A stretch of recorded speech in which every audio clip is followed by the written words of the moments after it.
So, when last we left, you guys had given a corrupt dealer his comeuppance. Comeuppance. Yes, comeuppance, and we had kind of ended softly in the idea that the next thing we were going to start the session with was the gala, the dinner that you had been recruited or kind of recruited to be a part of. So that's going to be, I believe, the 4th evening of your stay there. So before we do that, though, I would like to ask, is there anything anyone would like to do? Or if you just like to give maybe a description of what your character does until then, because I believe that's at least a full day from when we stopped. Yeah. Well, at the risk of sounding unoriginal, you know that beach chair and that surface drink, that lovely blue striped beach chair? So you're just gonna park his butt on there. I mean, it's sun, it's nice, there's nice view. I'm sure there's lots of mamacitas walking on by. There's lots to drink. So, as at the risk of sounding boring, which I'm sure things will spice up considerably during the murder mystery, that's what Xavier's gonna do. Got it. Oh, you know, it's funny. I just realized something. Last week when Inferno cut out in the middle of his sentence, remember that? It's been a while. He was talking. Yeah. Well, he was talking, and then he cut out in the middle of his sentence. Well, I just I just thought, like, there's a way you can play that in, because he passed out and he fell on the floor. It's possible. I mean, he was pretty hammered, but I don't know. That's up to Inferno. I don't even remember when that happened. I didn't even know I cut out. That's how drunk you are. That's how drunk you are. No, that's not how that works at all. No. No, that's fine. All right. So Xavier, really, and I don't think anyone can argue, takes a much-deserved, relaxing, easygoing day. Yeah. Gotta deal with all sorts of people. What about the other people?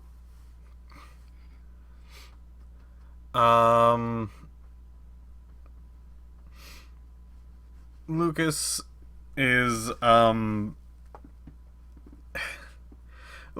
most likely going to be spending most of the day planning and getting props. Okay. Okay. What props? What do you want to know? Well, fake blood would probably be something pretty good. Okay, you will find. Actually, I can let you know. You will find that there will be specific props given to you. For example, not only fake blood, which you can get as much of it as you think you may need, but also packets like Hollywood packets that you can put underneath your clothes to cause them to burst or leak. And you can set it to what you want it to do. So you can make it look like a gunshot wound that kind of bursts out blood. You can make it look like a stab wound that just leaks out blood. You can make it look like an arterial wound that squirts out blood. You can just set it to what you want, put it underneath the clothes, and then activate it with a small little button that you'd carry like in somewhere on like your inner elbow. You just kind of press it. You have that. You have fake murder weapons at your disposal. A plethora of fake murder weapons. Knives, guns, chains, things like that. Most of them are small and concealable, and they are realistic but are completely fake. They also let you know that the entire party is going to be equipped with another little device on them that allows them to turn off the lights for 5 seconds at any point in time, as often as they want. You know what that means? 3 Galaxies after dark. Bow, chicka, bow, chicka, bow, chicka, wow, wow. You better be fast, though. 5 seconds is not a lot of time. Oh, well. Xavier's on vacation. He doesn't go fast. It's set up to look like the lights are flickering in and out, and you can use it as often as you would like. That is what will be at your disposal from the actual hotel. Fantastic. So what time is it now? Oh, I'm sorry, Piph. Go ahead. No, go ahead. No, I just want to know what time it was. We're kind of in a soft narrative spot now, which is we're just kind of describing what's happened the day in between where we stopped and when the gala starts. So it's any time of the day you want it to be. Oh, okay, just checking. So let me ask this, Lucas, is there anything in particular that is unusual that you'd be looking for? Anything normal, we can go ahead and just say you found it, but anything that you'd want that I'd have to like go, I don't know, can you find that? That kind of thing. He would be most looking for a good murder weapon. Simple knife and gun are fine and all, but looking for a good murder weapon. Frozen turkey leg. Oh my god, would he like go into a store and say that? No. Lucas isn't that. I'm looking for that oblivious, I hope. Alright, so God help us. Alright, so what would he be looking for? Something that has like a good signature to it, like an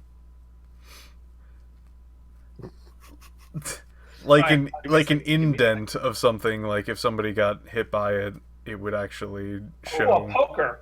A fireplace poker. Give me a second. I'm going to come up with a few options for you. This is what Lucas can find. Actually, first roll me a D100. This will determine kind of how successful you are at finding things. A mallet.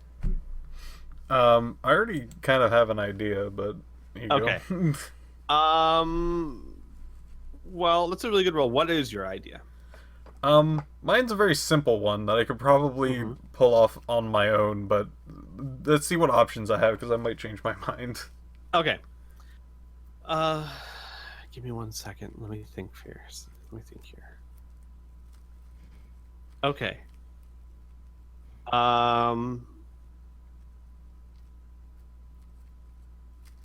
You find you find 3 items, one of which I still have to come up with, but 2 of them are this.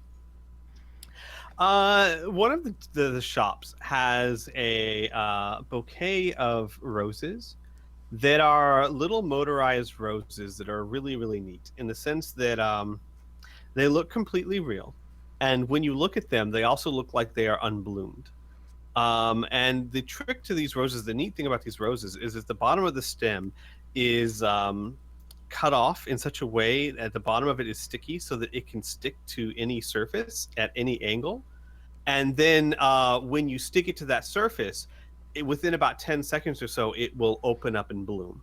So the idea is that these are usually used for parties or something so that you could like stick them to the wall and then they'll open up and bloom and look really pretty, or stick them to, your shoulders so that you look like you have roses blooming from you. So you could stick them anywhere on a body or wall and the flower itself would bloom. If you mix that with some fake blood, it would look like you're stabbing people with roses. The other thing that you find is an iron, like an actual clothing iron. Mm-hmm. And at the very tip of the top of the bottom of the iron, the metal part, is a rather unusual symbol of a golden bird that looks like a dodo bird.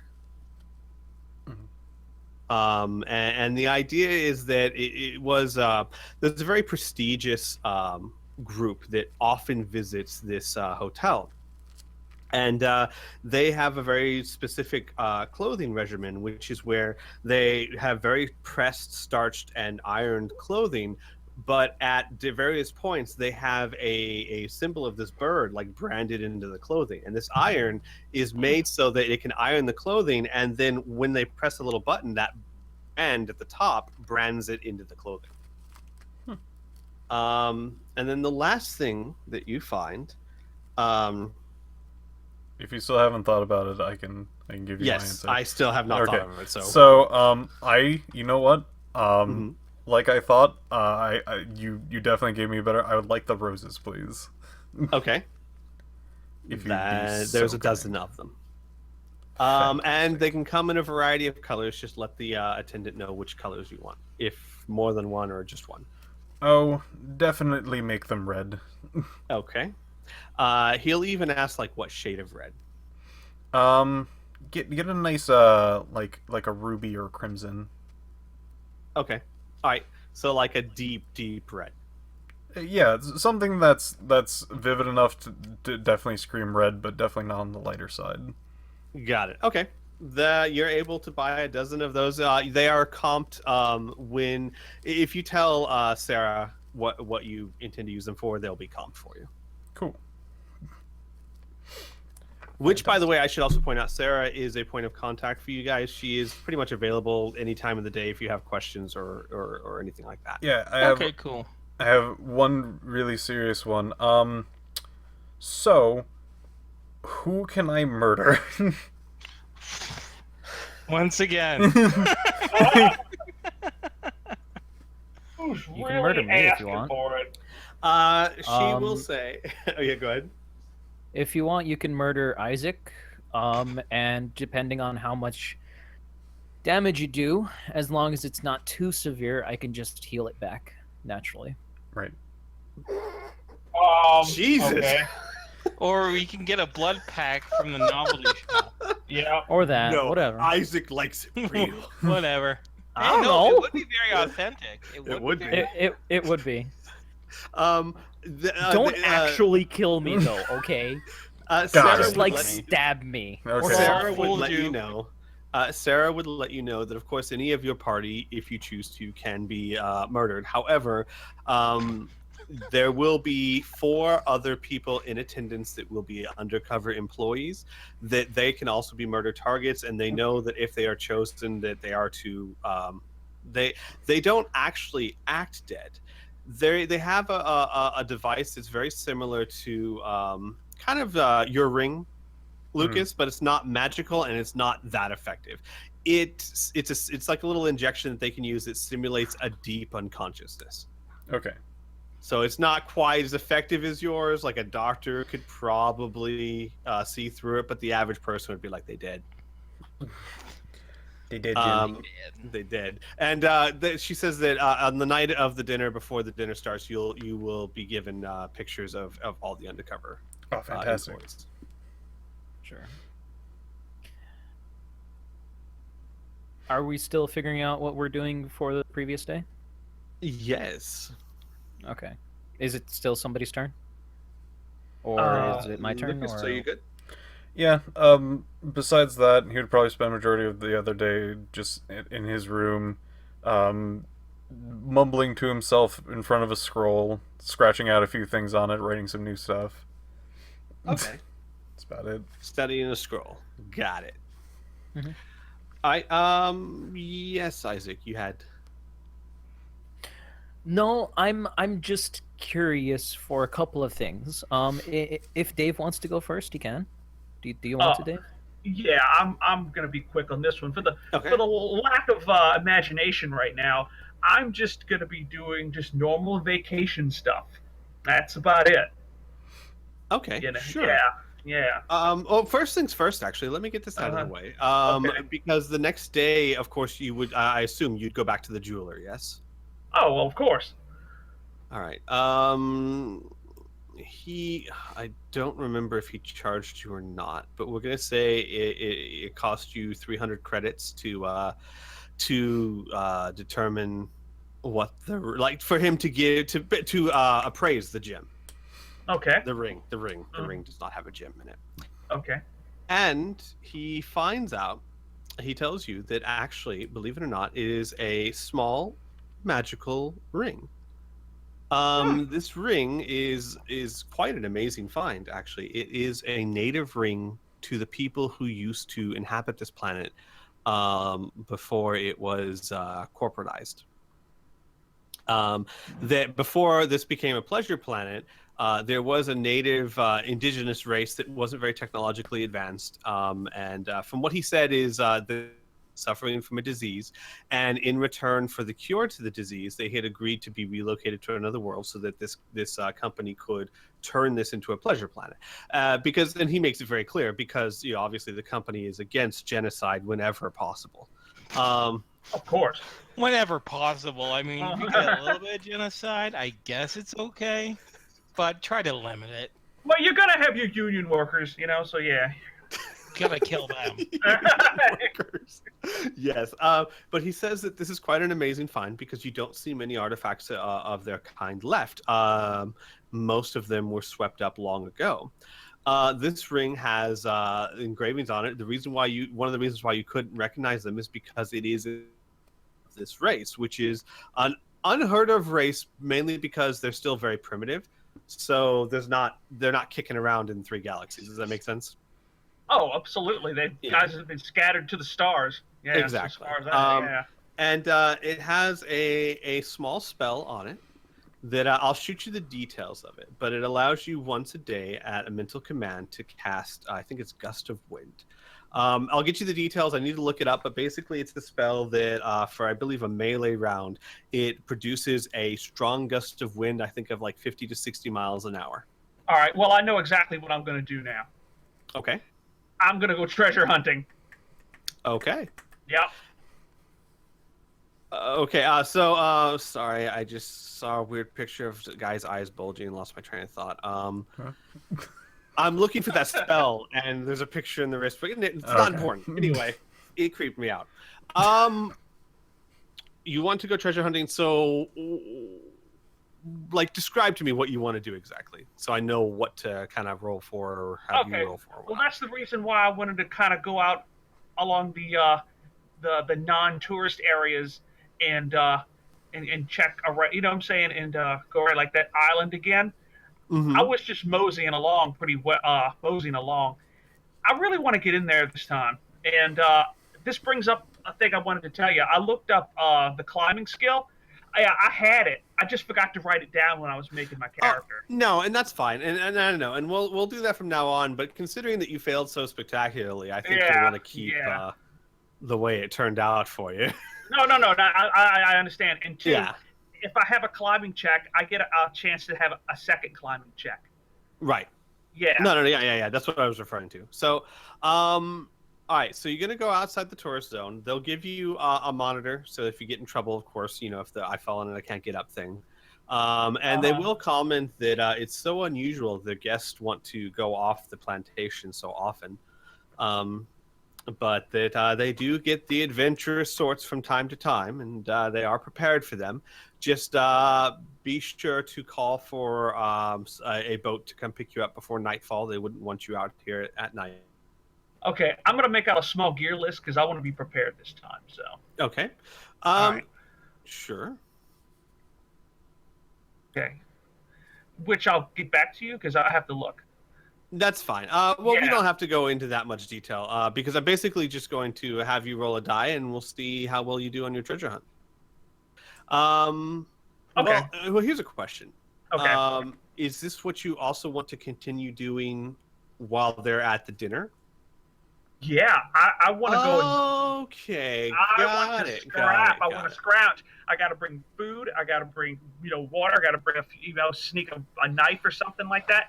I'm going all freaking stranded deep right now. I understand. Okay, then. How about this? How about you think of a gear list, and then I'll get back to you. Okay, that'll do. And then we'll just kind of go back and forth between the two.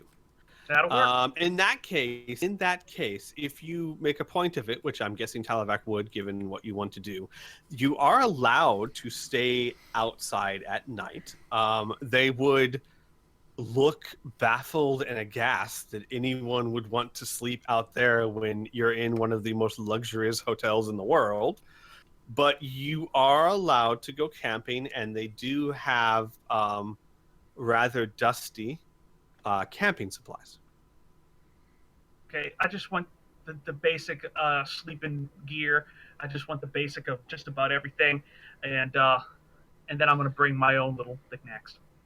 They will open up the back storeroom, and one of them will come out with like a sleeping bag and a canteen and a couple things like that, and they're like brushing dust off it. It is clear that these things have not been used in a very long time. I'll take them. Okay.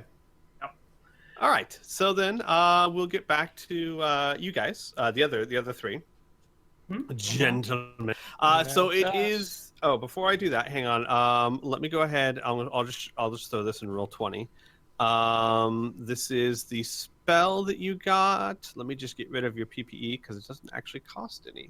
It's just once per day. There you go. Yo, that's a lot. That's nice. So what I'm gonna be doing during the day, is probably lounging around essentially. But I do have a question. Yes. For you. How attached is, Isaac's lady friend to him?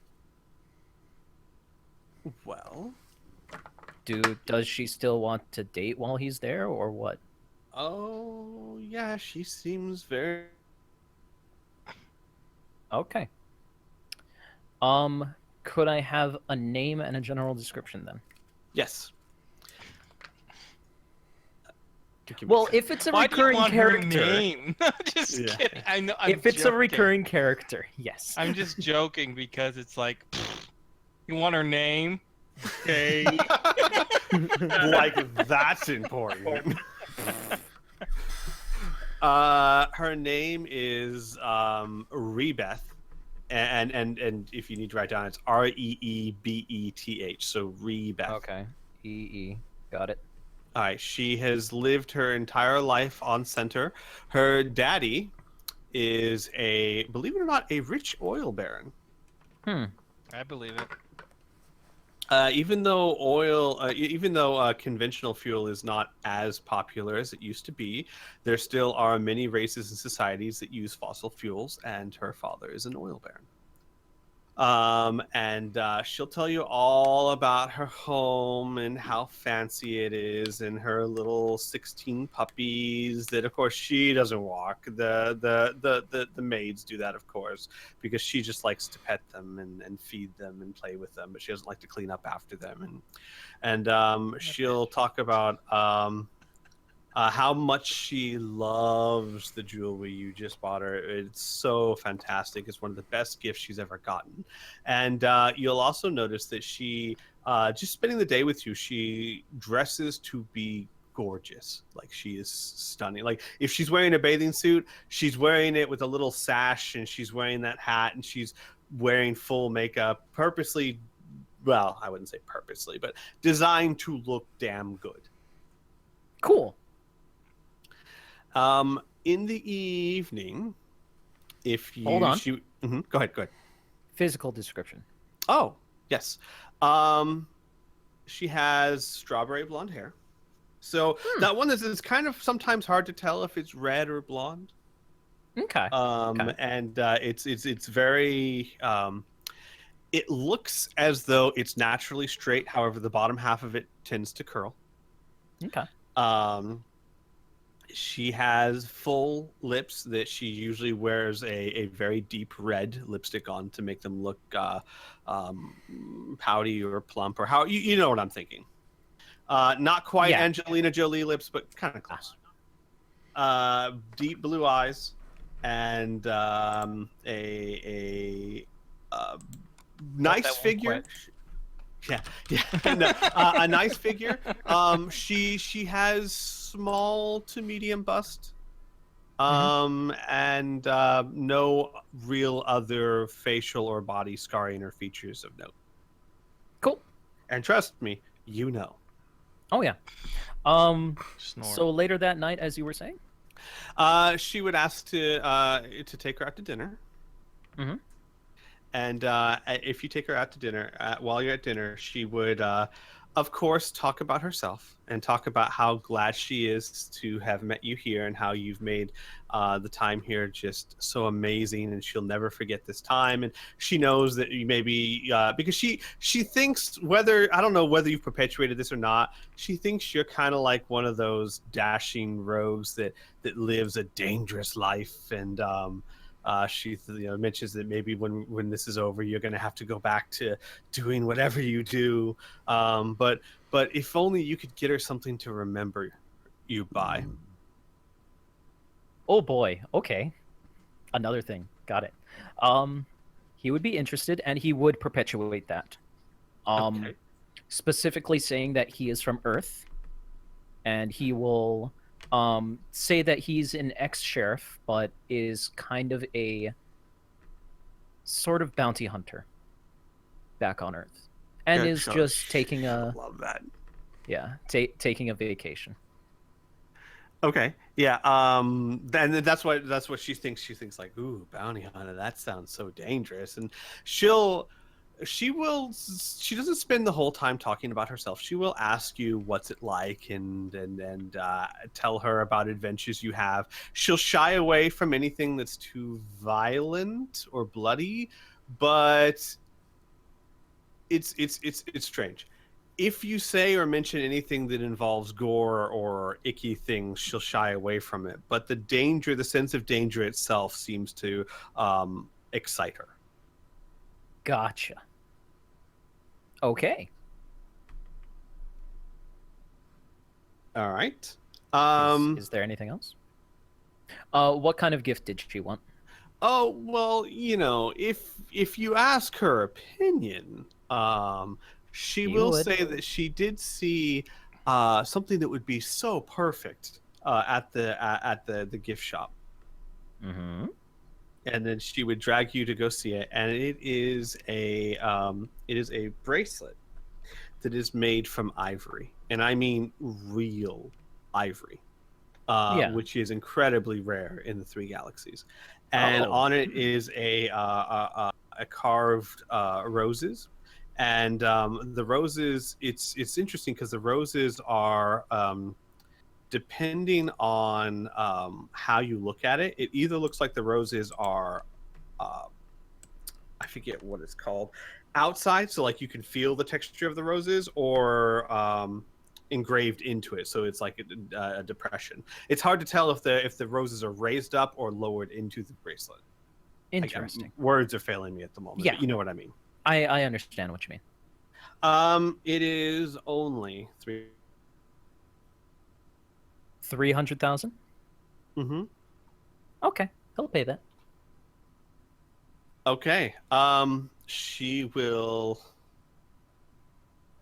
talk about how amazing you are, and you will not be getting much sleep that night. And I'll just end it there. Okay. So, on to other stuff. Okay. On to other stuff. Actually, if you guys don't mind if I take just a brief moment to go grab a drink. Yeah, now for something completely different. Be right back. Cool.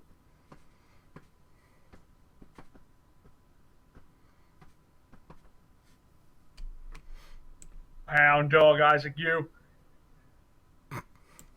Gotta give the ladies what they want. Well, Sweet Isaac. Sweet Isaac. Make money off of him. Well, I did donate 8 million to the group funds. I just kept $1 million or 2. Oh, okay. So you're self-employed. I got you.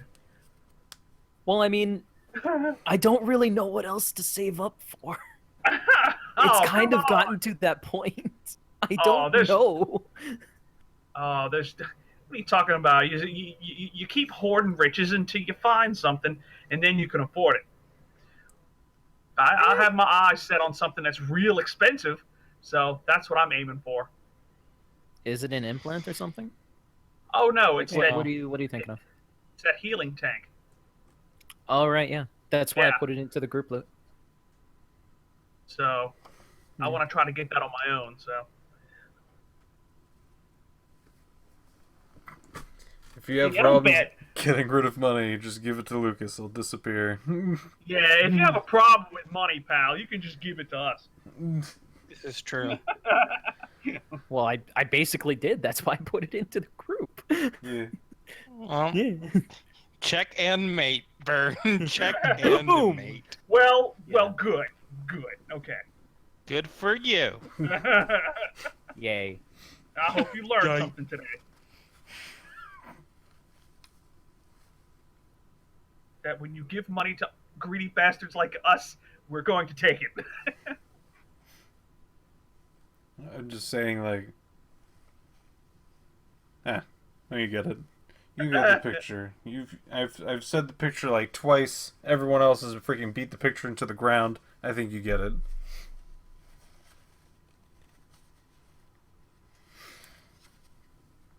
I'm actually really looking forward to the dinner party. As am I. I'm not. I hate dinner. Welcome back. I'm a breakfast man. Hey, you would be. Hey, what's that mean?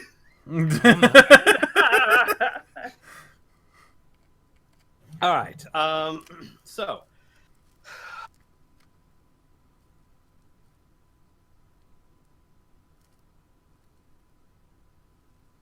Squee? Yeah. So. Squee?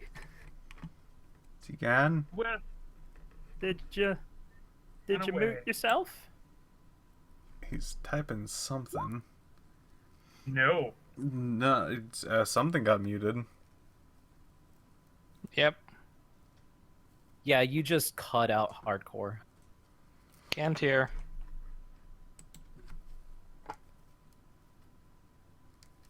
Maybe disconnect from the voice channel, then reconnect, I guess? Maybe?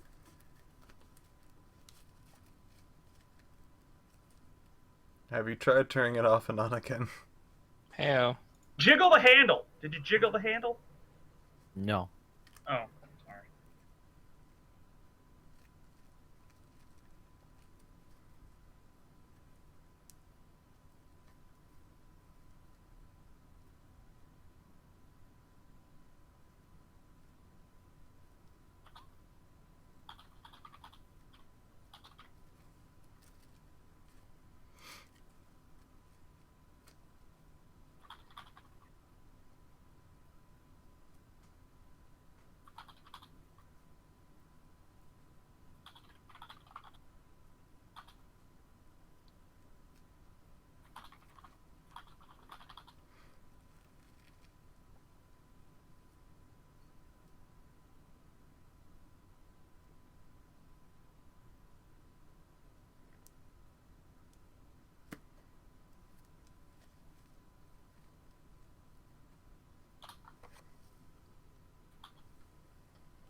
Shit, give me a sec.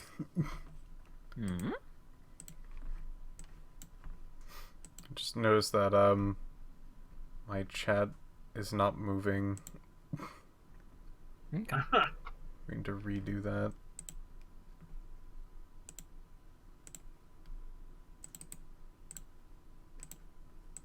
So I can say hi to these fine folk.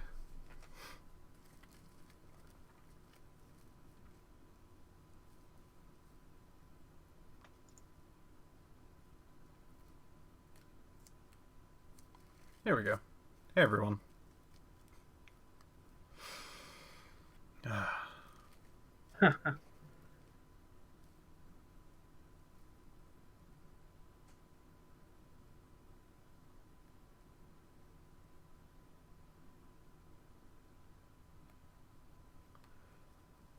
Yeah, I was thinking about the same thing from a few of the descriptions. It's like, what if a real murderer came in? Like after I was just like got all my stuff and was just like ready to do this and like kind of playing out scenarios in my head. I was just like, what if a real murderer came in?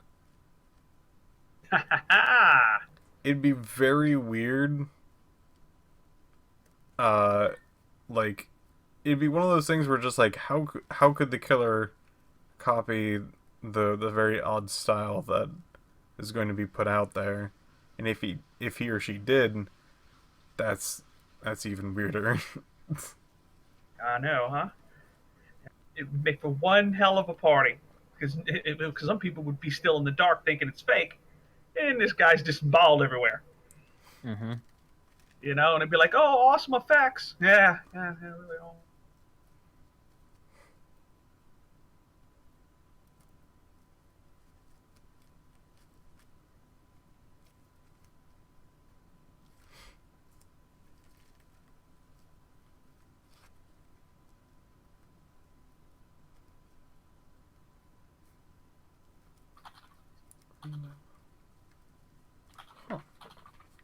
I'm gonna go do that. Let's see. I'm gonna actually take a bit and just kind of read through the 3 Galaxy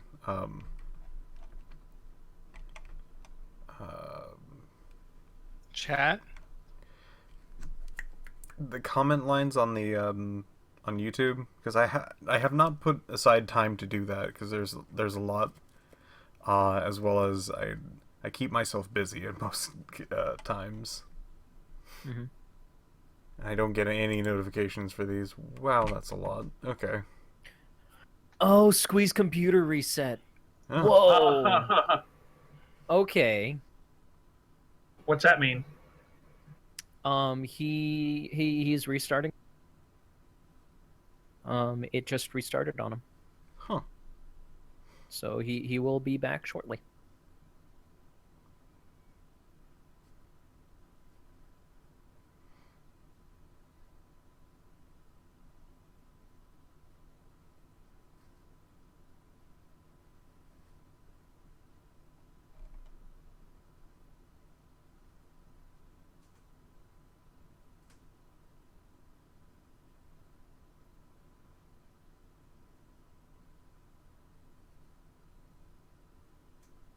Oh, there's a comment of just like, shame Lucas didn't use his anti-magic field disruption.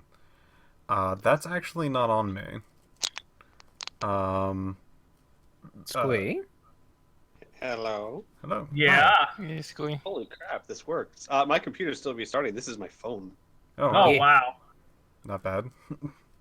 Not the worst. No, my computer will You're- restart in a you're- moment. I was We just can hear you. bored That's and I the thought I'd important try thing. Yeah. So we can continue until my computer gets set up. It's true. Okay. We missed you. We thought you were gone. So Talivac, to let you know, your first day of treasure hunting, you don't find much, but you're kind of already retreading territory you've already covered. So the first day and night is spent trekking past where you were last time. Okay. All right. All right, no problem. Mhm. And I'm going to cut over to the other gentleman, but understand that this is all, when I go back and forth between you two, this is all happening relatively around the same time, which is the evening of the 4th day. Okay. All right, so late afternoon, around, say, 5 p.m.-ish, starting to get evening time, Sarah will track you all down and ask you all if you have something to wear, something elegant, something nice.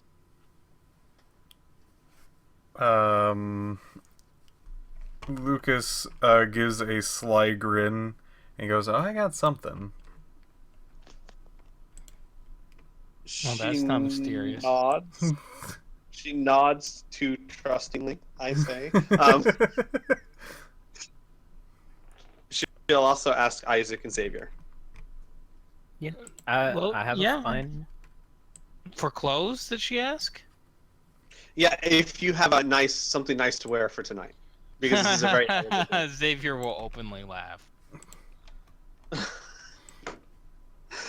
She goes, I take it that means you do, which is good. Mm-hmm. And then she will also, hang on, so guys, give me a second.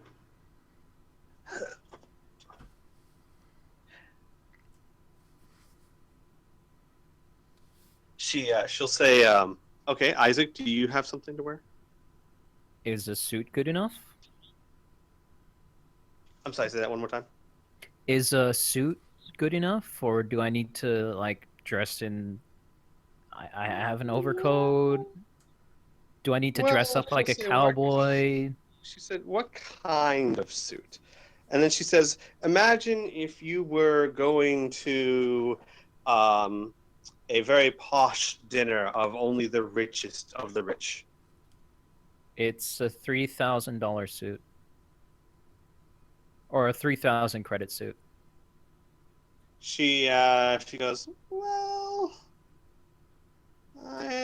maybe. I suppose we'll have to see the suit. That is kind of on the low end, but Maybe. That's low. Wow. Okay. Lucas then goes, "Oh, if that's the case, I'm going to show you soon, and I want to see if you have something similar, but maybe of a finer thread." Okay. Lucas, for dramatic, raises his arm up, stomps 2 times for no particular reason. For anybody else, maybe it's part of the ritual. Who knows? But his golden wristband will expand, shimmer down, and then drop, and he'll step out with his detective suit, a semi-finely cut suit that has a bowler hat, as well as a cane that seemed to have came out of it, of the as description of this item, a fancy variety. Right. Think of I cannot remember his name at the moment. I don't know why I'm blanking. Sherlock Holmes. No, like Cousteau? Jack the Ripper. Jacques Cousteau. Yeah, similar to that. So a nautical type, right? Or am I thinking of something else? I've saved this picture specifically for reference. Or do you mean Hercule Poirot? That one. Okay, Hercule Poirot. Yes, that makes more sense. Thank you. She will say, actually, she'll say, we could get you something that would be close. That's actually not bad, though it's pretty low quality for what, materials wise, but we could work around that. Sure. I'll have it for you in an hour. Fantastic. And I mean, I guess if my suit's not good enough, can I borrow a suit or something? She nods. She goes, "Of course, the suit could be made available for you.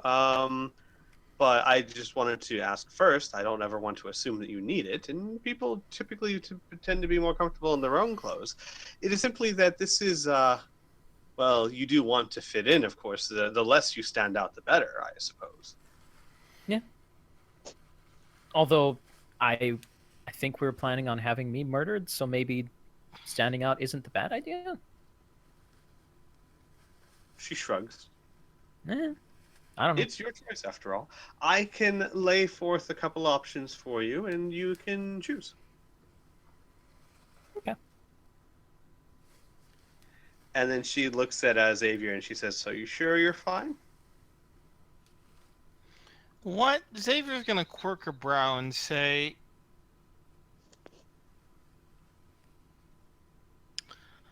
I spent thousands and thousands and thousands of credits back on Center, updating my wardrobe.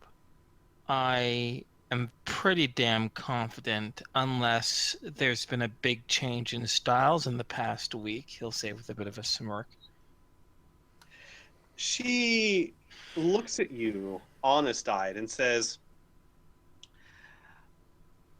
"Not that there's been a change in styles, but we're dealing with the elite of the galaxy that prides themselves on not following the main styles. You strike me, from what little I know you, as a guy who knows how to dress well.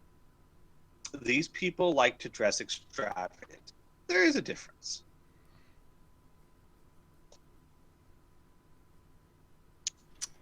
How is Xavier going to take that? He says, with almost like a laugh, like, I can't believe I'm saying this type of attitude. And he says, "So if we don't have these, the hotel, you are going to give us some clothes, some used extravagant clothes?" She can you hear me? Yeah. Yes. Okay. It automatically changed to the computer. That was weird. What was boss? You're also very loud. Yeah. Hang on. I'm working on it. Give me 1 second.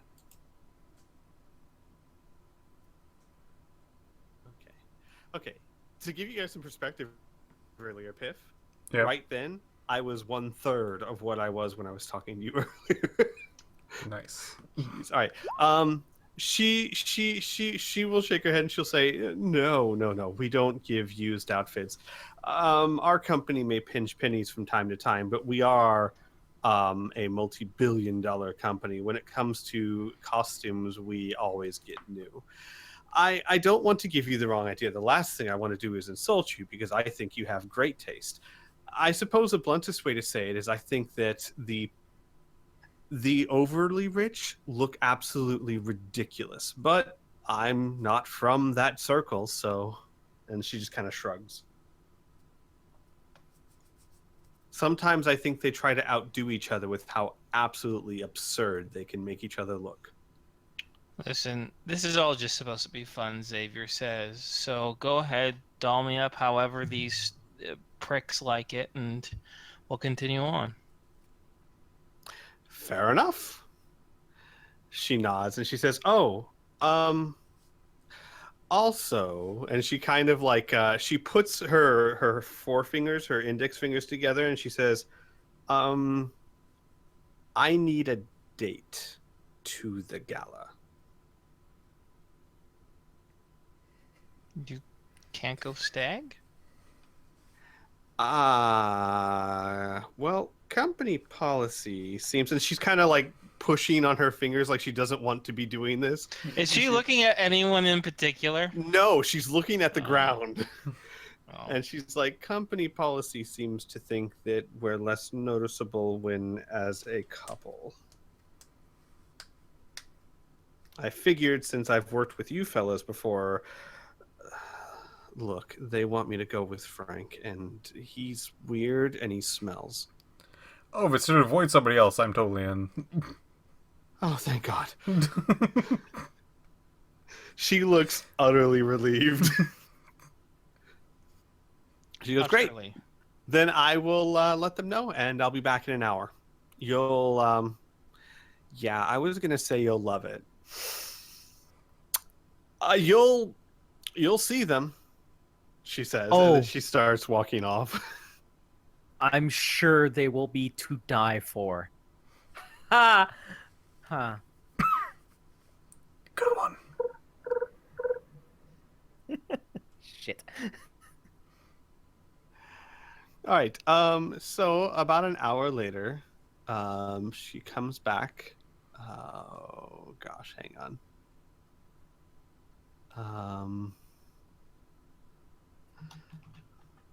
I'm trying to find pictures that exactly exemplify what I'm looking at, and not women's clothing. Internet. So you're saying like sexy Splagorth? Is that what we're looking at? Should I get on my sexy Splagorth? No, I'm sorry, Lucas. You are beyond society. I mean, you're ahead of its time, there, sir. You are beyond society and reality, frankly. Vestigial cut. Yes. Okay. Give me a second. I have found. Okay. So,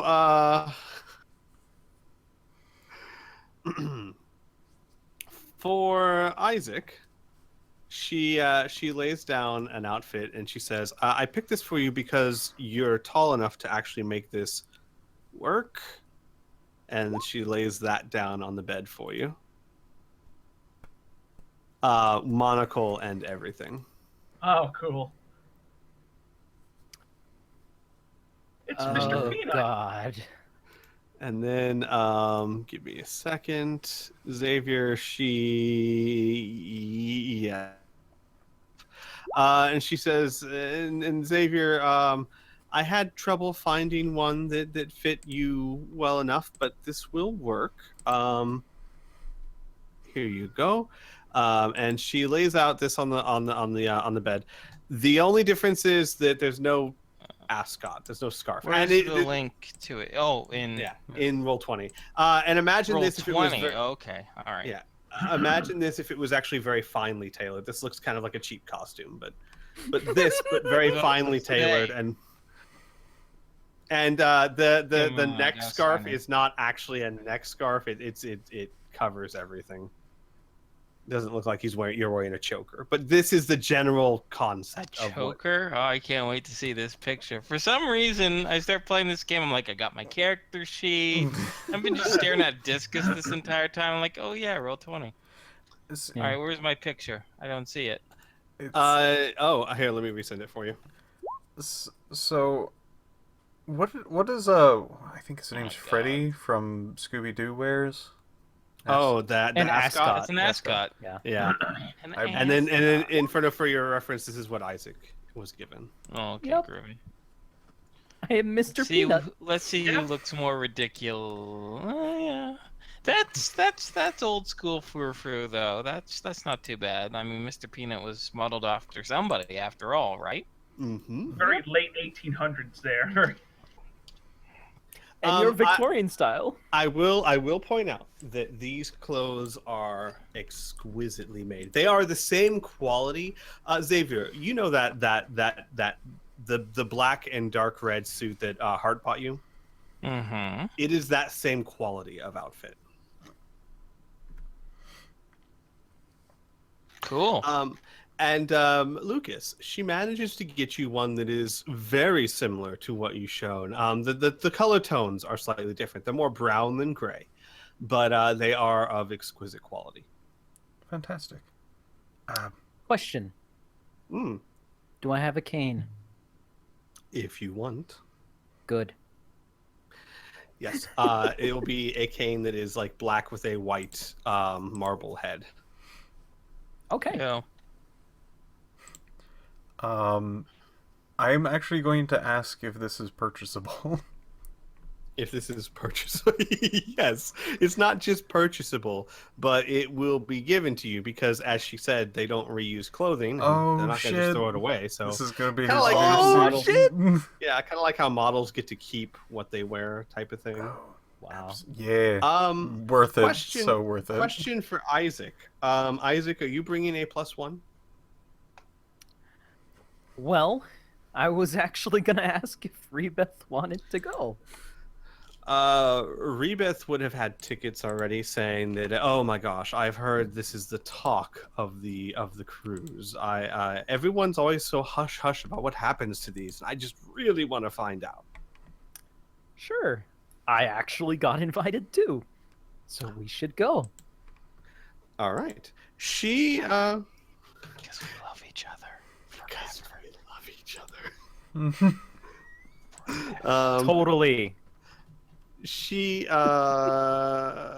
give me a second. Normally when you see her, she actually looks quite stunning. She wears clothes that looks really good if she's wearing her clothes at all. Maybe she's wearing a bathing suit, but she seems to, for what you've seen, have a very good taste in fashion. Mm-hmm. When she shows up to go to the gala, she is wearing what? No clothes. Yeah, no clothes. No. Well, okay. There we go. That makes Isaac a happy camper. Oh. Yeah. Cool. It actually matches. Okay. That works. It matches with Isaac's outfit too. That's her for all intents and purposes to me. She comes up and she grabs your arm and she goes, Isaac, dear, who are your friends? These are my crew.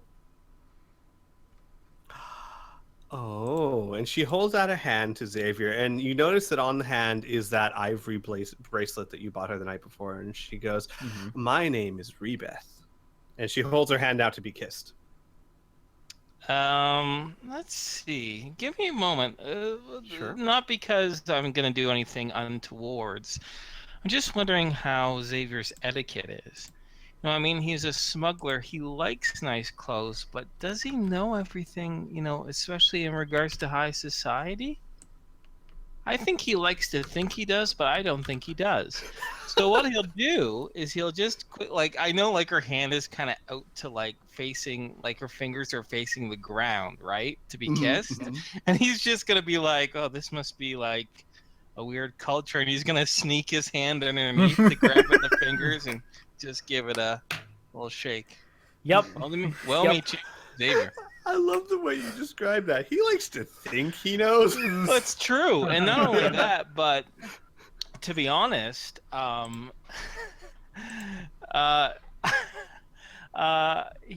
think like he's gonna be still like super suave about this too. Like he's not gonna be like, oh, this is awkward type of situation. Mm-hmm. He'll try and make it smooth.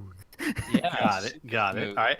She will, despite the very smooth handshake, she will frown momentarily at it, and then kind of shake her head a little bit, and then hold her hand out to Lucas the same way.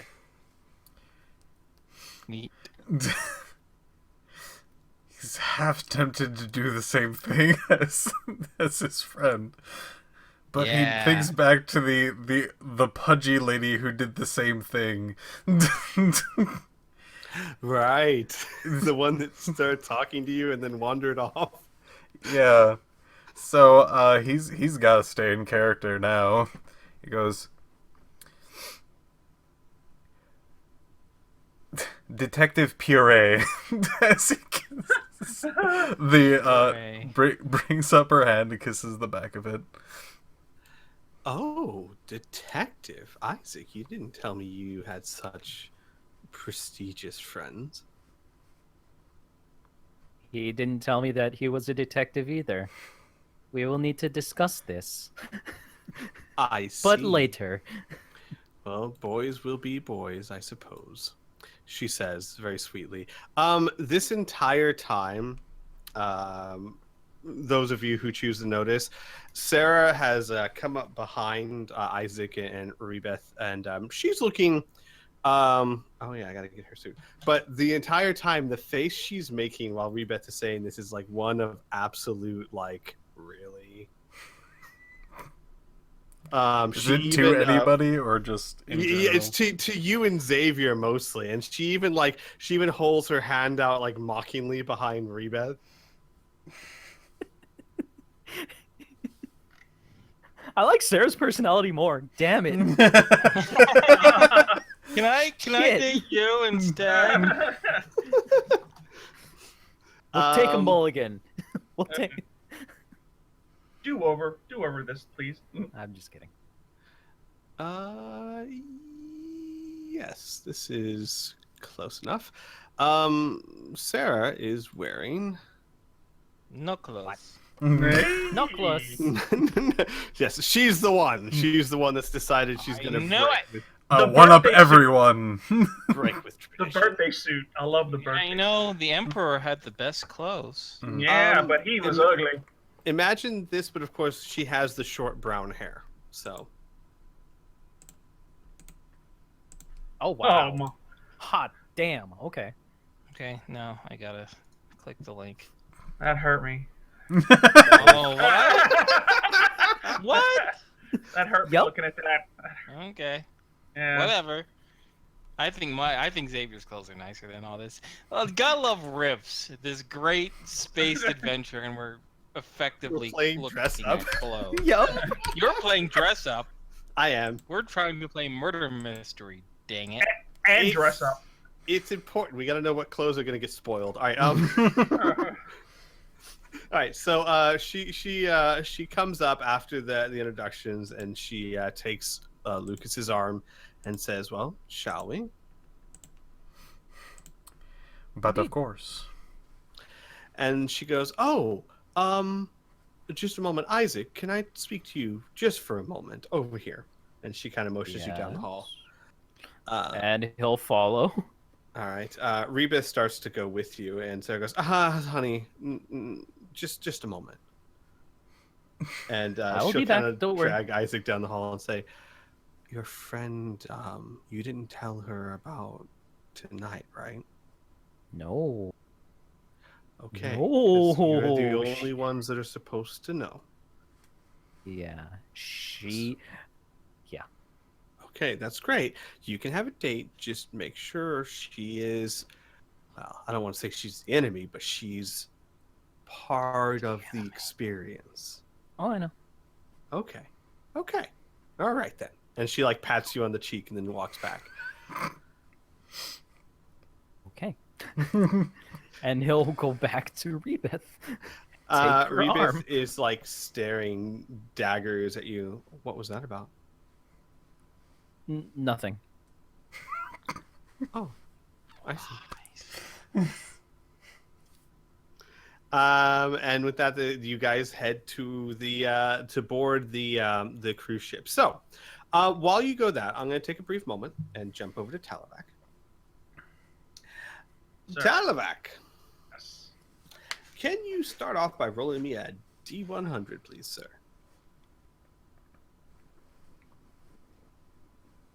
Okay. Yeah. Not bad, not bad. So you go further into this island, and just for reference, of course, if you go down a little bit on the sheet, it's this island, right? Why can't I? There, this island. Hold on, I actually This one. clicked out. I clicked it out. This one. Yeah, that's fine. I'll wait till you get back in. How many arrows will there be? Get off my island, arrows! This island Is it this one? is full Is it this of one? This one. What about this one? That one. What about I like that direction. I'll go that way. Okay, so are you back in? Are you This back one. in? Yes, I am. Okay. So this island here. Okay. You were climbing earlier. You were climbing around here somewhere when you fell and found the ring.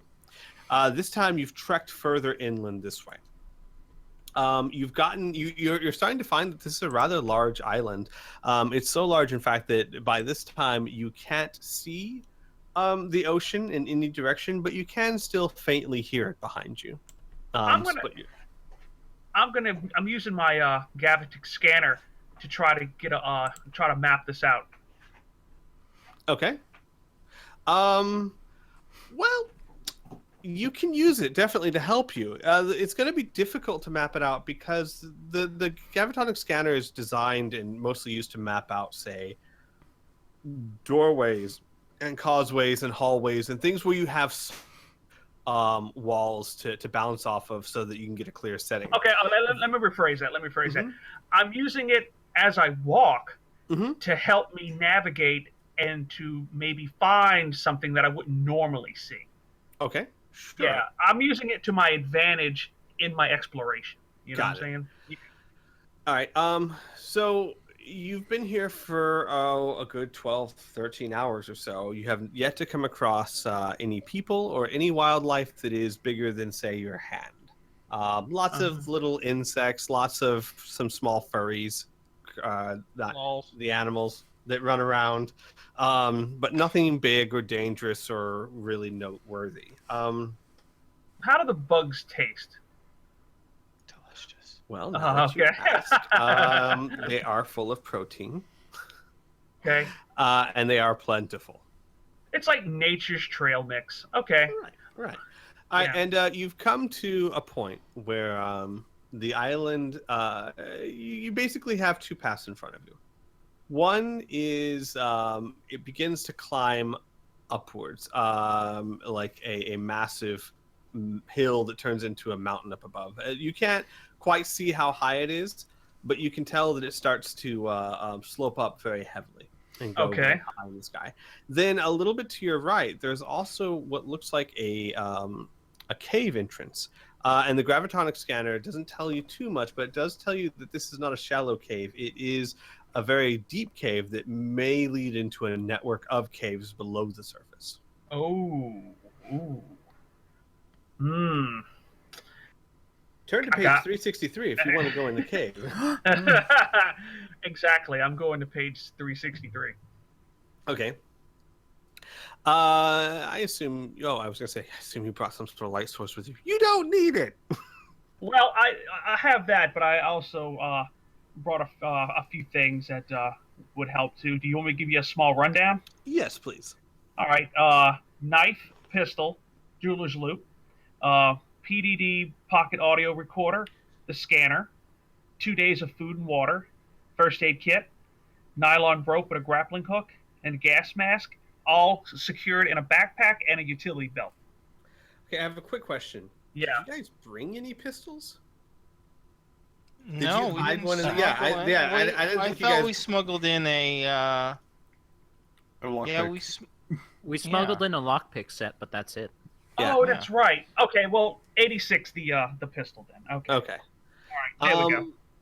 Yeah, the other stuff you could definitely have brought. No one's going to question they'll question a gas mask, but they're not going to stop you. They'll be like, why do you need that? But they let you bring it. I have a lot of valid excuses to have a gas mask. Yeah, no, that's fine. No one would stop you. They might question just the oddity of it, but that's it. Okay. Okay, so you have that. You begin exploring the cave down below, and you notice that there is a stream of water that runs down into the cave. And you notice very quickly that this cave continues on for several hundred meters and then splits into an underground cavern system that looks as though it has been cut out by the water. At whatever one point in time, this river, this little stream, that's right now maybe a hand width or two wide, used to be much bigger.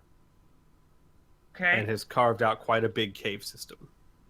All right, I'm feeling confident with my gear and my abilities. I'm going to keep exploring this as far as I can go. Okay. All right, then. Well, it branches out in many different paths and directions, but I'm not going to make you which direction. Do you go left or right? Left or right? We'll just say that you spend about an hour or so wandering down there, and you find something interesting. Okay. You find on the wall, what looks to be, maybe it's a cave painting of some sort. It looks as if someone took berries or something of the kind and dyed the rock surface a color. It doesn't look very familiar as far as the shapes go, but it certainly looks artificial. It was not a natural thing. This is on a wall next to a ledge that descends very steeply down below. It's hard to tell how far down it is, but you can tell in your night vision. It's very obvious. It's very clear that it's rather old. The lip of the cliff is worn down. It's rounded, smooth, as if someone had used a rope or pulley system or something to lower themselves down, and over the years that rope or whatever had smoothed out the edge of the cliff. Okay, so it looks like it's been used quite a bit to have this type of smoothness on it. Yes, but it does not look like it was recent. Okay, so it's old, used at one time. Okay. Yes. All right. Shit, my curiosity's got me piqued. Okay, I'm gonna secure my rope, and I'm gonna head down there. Okay. Yeah, kind of like rappel. Right. Roll me a climb check, please. Okay, now I'm gonna make sure, because I wrote it down, so you get it's 10% less for rappelling than it is for. Mm-hmm. Yeah. On the bright side, you can't really fail. Okay. You gotta go down one way or the other. I got you. So it's all success. Happy thoughts. Okay. I feel pretty confident on this. Go and.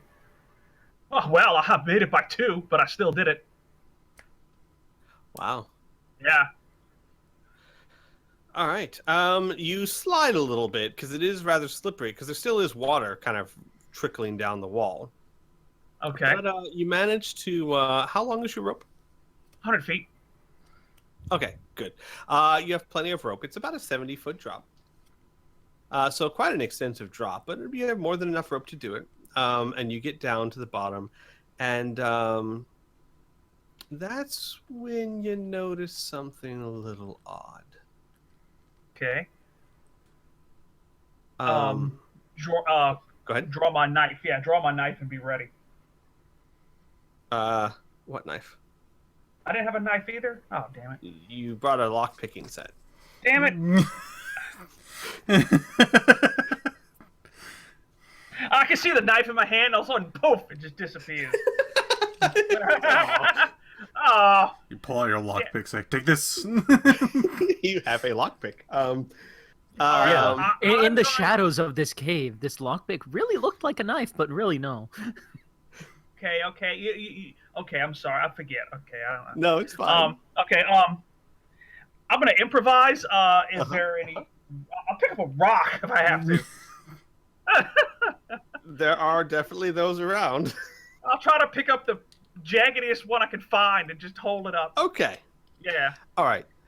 You find an old, maybe a few years old, dirty but still intact glass. That's the same kind of glass that's used at the hotel you're staying at. Oh, like a drinking glass? Mm-hmm. Oh, okay. It looks old and dirty, like it's been down there for, a year or maybe more or whatnot, but it's intact. It's not broken. Ah. I have found it, I'm thinking to myself. The treasure I was looking for. And, I don't know. Hold on to it. Who knows? It might be something. Who knows? I don't know. All right. Do you mind if I switch back to the others for a bit? Go for it. Alrighty. Yeah. While you ponder your win. And I'm gonna fashion a weapon now. Thank you. Okay. Shatters the glass and just holds it to shank anyone. I might have to do that. So back to you guys. You board the cruise ship, which, if you go down to the bottom, towards the bottom, it is that large air cruise ship. It was explained, but I'll explain again. In fact, they would tell you as well when you board. The idea of this is that you spend the evening flying over the southern polar caps of the planet, which is quite stunningly beautiful. Of course, the temperature is kept at a crisp temperature, slightly below room temperature for you, so that you're not too uncomfortable, so that you feel the chill of being in the South Pole, but you're not freezing. And you will spend several hours flying over the Southern Pole, seeing the pretty sights, and then you will adjourn to the inside to have dinner. And there are, of course, the cruise ship is huge. The dinners, they say that there are several different dinner parties, of which you are invited to one of them. And Sarah will let you know. She kind of guards how she talks now that Reba is there. Rebeth, sorry. I'm trying not to burp. So that now that Rebeth's there, she kind of guards what she's saying, but she says that these are so delightful. They're rather small parties of about 50 people per party, and she will covertly at some point when Rebeth isn't looking, she will hand Lucas a small stack of photos of 4 people. On the back of the photo is a name. On the front of a photo is the person and what they're wearing. So there is, hang on. I'm going to go ahead and write it down for you as well, so that because obviously this is something that you might want to have. There's an elderly gentleman who looks a lot like Patrick Stewart. He has the same hairstyle. He's about the same age. He looks very cheerful. His name is Dimitri. He is wearing a brown velvet suit. Give me a second. Where are my names? There we go. I made jokes and then I forgot that. I was muted. I said Patrick Stewart was never cheerful. Never. What? He dressed up as a lobster. Dude. Oh God, I'll have to find it for you. There's a picture of him dressed as a lobster in a bathtub with like this just joyous expression on his face. Who wouldn't be? Yeah, right? Anywho, sorry I derailed you. No, it's fine. I'm typing this stuff out. Well, why don't you take a moment and type it out so that you're not trying desperately to do 2 things at once? Because typing something and saying something different is very difficult. That is true, as I am finding. So I will do that.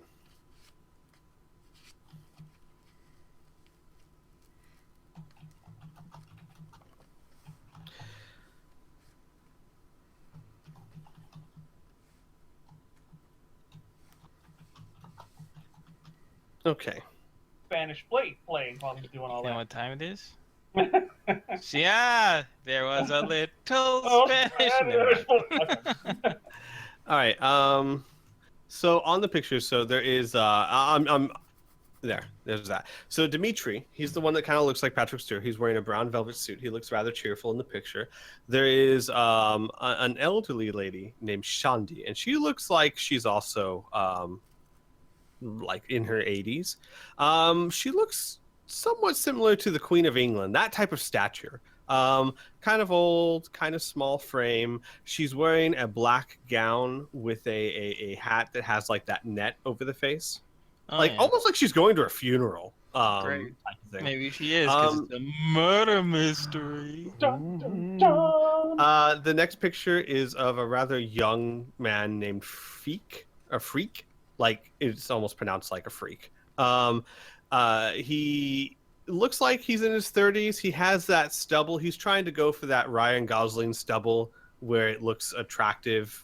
Whether or not he succeeds at it's kind of up to interpretation. But he's got short, spiky hair. He's got that kind of stubbly beard, and he wears a white shirt with a very elegant red vest and pants. And the last one is a middle-aged gentleman.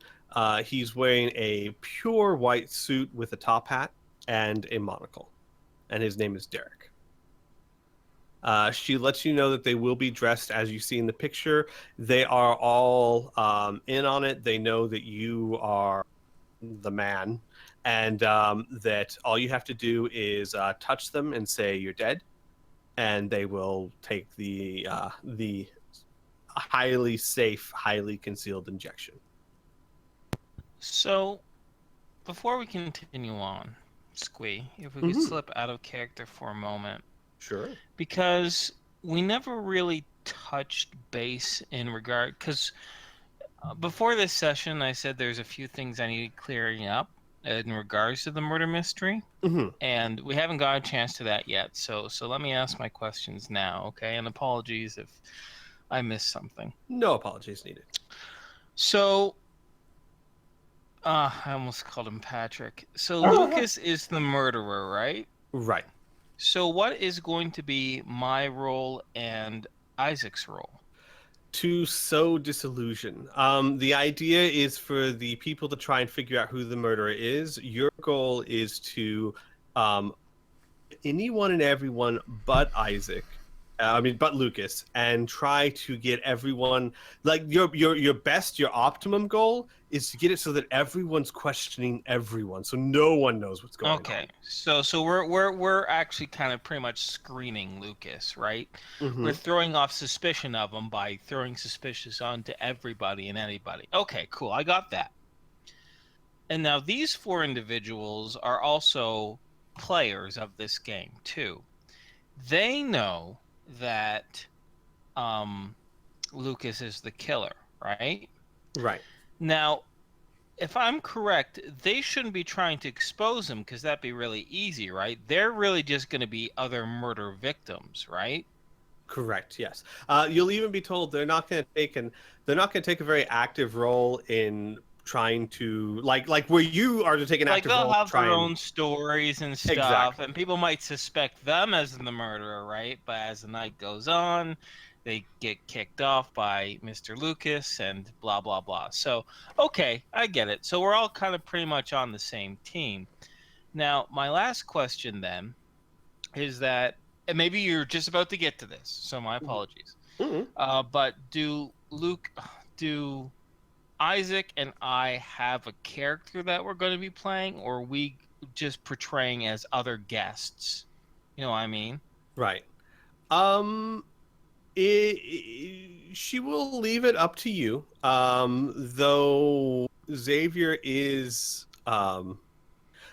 that is true. Xavier's paperwork is that of a diplomat, but no one here is really going to know about that. So she'll say that have some fun with it. Make up a character if you like.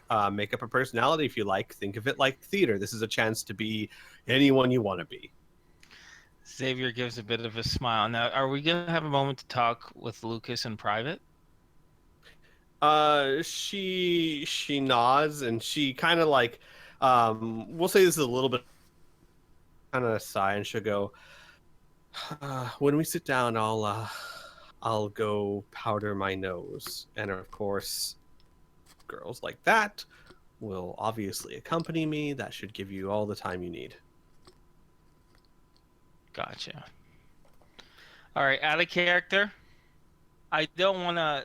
I mean, it's true. I'm checked in as a diplomat, right? So, I'm a little curious because my diplomat is African American, right? So I just need to know what face I need to put on for this. You know what I mean?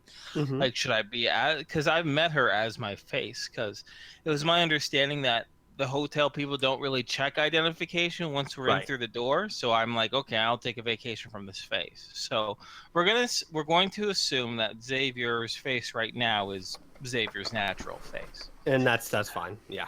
However, well, you know what? I won't say it out of character. I'll wait till there's a chance in character when she goes powder our noses, because she's still prepping us right now, isn't she? Before I slip this out of character. So I'm done with all my questions. We can definitely continue.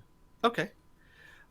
She'll let you know as well that the 4 people on your list aren't going to try too hard to sow discontent like you guys might. They'll try and avert people Worship from disturbers, they're actors. Exactly. And they will. She'll also say, if you have time, whisper what kind of blood you want, like if you want the packet kind of thing. If you have time. If you don't, they'll improvise. Like, I'm not a vampire. We fought vampires. They like any blood. No, she was referring to the packet. Like, if like Lucas, if you do something, do you want it to spurt? Do you want it to leak? Do you want it, etc.? She says, if you can, great. If you can't, they'll improvise. Lucas will actually say, so I was... is this in private? Private enough, yes. Yeah. He would say, so, I was actually thinking of,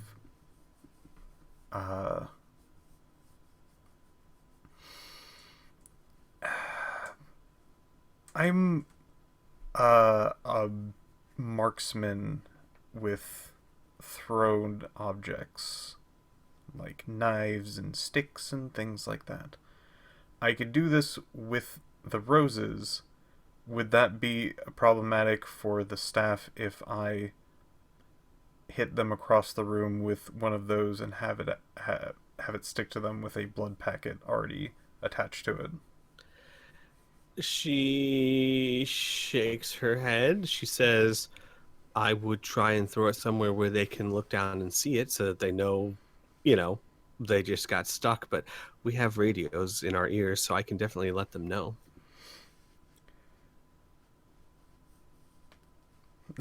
Lucas actually perks up a bit. Good. She nods and she looks at you and she says, across. You cut out, Squee. Yay. I just heard a crumb, and I'm like, what? She looks at Lucas with an appraising eye, and she says, across the room, huh? You sure you can hit him? Oh, yeah, I could hit him. The problem would be hitting them in the dark. She nods.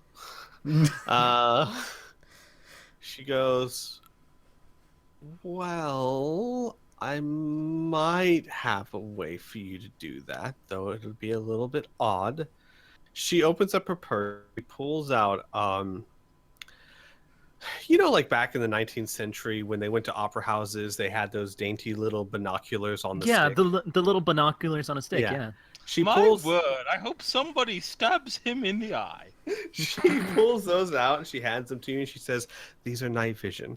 They aren't exactly what men use, but yeah, I'm sure you can make it work. What are you talking about, miss? I always have one of these. As he brings it up to his eyes daintily with a pinky out. She nods. Okay, then. Well, good luck. She gonna go powder her nose now? Yeah, so you guys, you guys are moved into the dining hall, which looks like the very last picture at the bottom. Okay. Is it empty right now? Well, no, people are starting to... See, I want a chance to talk with Lucas where it's just me and Lucas and maybe Isaac. Okay, but no I see. What we will do is we will, when the ladies go to powder their nose, is there multiple bathrooms? Yes, there are. Then we will all head to the bathroom. Okay, well, Or something like that. I don't know. Okay. Yeah, you can do it any way you want. But basically just give her a sign and she'll be like, "Oh, I have to go powder my nose. Rebeth, dear. Yes, would you join me?" "Oh, of course, dear," she says, and they go off and they're giving each other like the eye. The "oh God, I hate you" eye. More like that's Rebeth is more like the "oh God, I hate you." Sarah is more like the really. All right, so while we have a moment to speak together in private, we'll just say it's in the bathroom, right? Xavier will say to Lucas and say, "You know what always good drama has? A twin." Xavier gives a bit of a smirk. "Give me a few minutes to stare at your face, and at any time, I could change my face into yours, Lucas. Although probably without them... Wait, can I do facial hair? No. Wait, I don't know. We're gonna assume no. For now. Yeah. Because I know I got like my hair is like all fucking fiber optic, so it changes color and size and stuff. I honestly think you can. Yeah, me too. I think so. We'll say you can. Okay, here's the thing. I'm going to go with A, rule of fun, and B, it makes no sense that you would have fiber optics hair, but not the ability to make facial hair. Good point. Yeah. So then Xavier will say, we don't need to do it now. But when you think it's a good time to have a reveal, come find me. Because I think we could have a lot of fun with your double, your twin, to really throw people off. And in a moment of just a few minutes, I can quickly morph back to my original face. What do you think? Very, very, very nice. Oh, maybe I could do the Phantom of the Opera thing. Yeah, another time, another place, better time. Well, hold up a second. I didn't think about Xavier's face changing. If you don't mind, is it okay if we just take a moment or two here? What was Lucas's Phantom of the Opera idea again? Oh, a few drop chandeliers here. Oh, you cut out. You cut out. A few drop chandeliers here. A few cackles there. Oh, if you want some drop chandeliers, I can do that. Yeah, but that's property, Just to and we make sure didn't no plan one for gets that. hurt. Yeah. Yeah. And glass and everything. Okay. No, I guess it'll be for another time, but we'll trick some people. But I can shake them. Maybe. I don't know. Good shake. Shake them.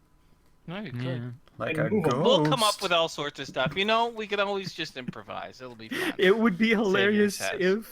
if like I had Isaac somehow like spending a whole crap ton of ISP just shaking all the chandeliers at the same time as flicking the light switch on and off. Spoopy. Spoopy. All right. Now we just need someone who can make a thunder noise, and we'd be all set. Anywho, all right. No, we're done with. I'm done with the private meeting. I just wanted to let Lucas know because he can either tell me he wants to be a twin, or even better, what? Why? Squee? Why? Patrick Stewart as a lobster? Are you sure that's not proved just to you. guy him look-alike? Maybe it's just No, a guy it is him. look He even alike. talked about it once, how his wife put it on him, and he just took a picture. Oh my god. All right, cool. I'm on Anyway, acid. so either Lucas can give Xavier a heads up, or I might improvise and just do it myself. Mhm. Hey, are we allowed to have personal computing devices here? Yes. There's nothing against it. And I'd like to take a picture of Lucas's current face with my hollow wrist computer. Okay. So I can so I can use it for reference in case he isn't around, right? Because if I want to look exactly like him, I'm gonna need to look at a picture. Right. Make sure I could kind of do it on memory, but it'll probably not be all that great. But so there we go. All right, I'm done. We can continue. Okay. Is there anything else you guys want to discuss before the girls come back? Nope. Just glad I'm single. That could be a way. What? That could be a way that we take out Isaac. Have Isaac make the chandelier fall on him. I don't know. We're not doing the chandelier thing. You Too really much property want to get damage. yourself real life murder, don't you? Not murdered, but hurt. Sure. I really like the idea of getting actually hurt. So, I don't. I get Isaac some razor blades later. Yeah, someone has to tell Arena that she's dating or at least sleeping with a masochist. Exactly. No, this is part of the plan, guys. This is part of the plan. Sure. To make Rena hate me. Xavier gives finger quotes. Shut up. All right. Fine, whatever. All right. So you guys just kill me, okay? Okay. Lucas. Okay. Okay. You guys all begin to sit down, and everyone files in, and you see that everyone there is dressed very, very poshly, very similar to how you're dressed. It's also easy to tell the four marks, if you want to call them that. They each, at some point, make a point of passing by the table. They don't acknowledge you or turn to face you or anything, but they pass by the table so that you can get a close look at them. Mm-hmm. And then they take their seat. They are all accompanied by someone, so they all have a date of some sort. In fact, Dimitri and Shandi are actually paired up together as a couple. And they sit down, and as they sit down, an attendant comes in, and he's very finely dressed in like a bellboy outfit, and he says, "Welcome, ladies and gentlemen, to this evening's entertainment. We will be putting on a show for you in about half an hour's time. I do apologize. Due to the atmospheric conditions tonight, there is a small chance of a temporary loss of lighting. It is not a problem, I assure you. The lights will only remain off if they do go off for a brief period of time.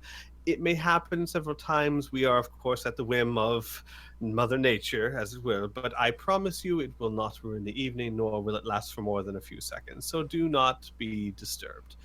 And with that, we will start with refreshments."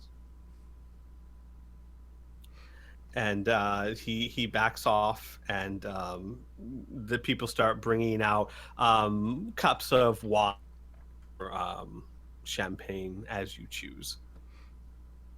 Champagne, eh? I also Take me a glass of that. One thing I did forget to mention that Sarah would have told you guys when you were preparing, there is no actual show, quote unquote, in half an hour. That is the misconception. You are the show. So whatever you do, you need to do it before that half an hour show is supposed to start.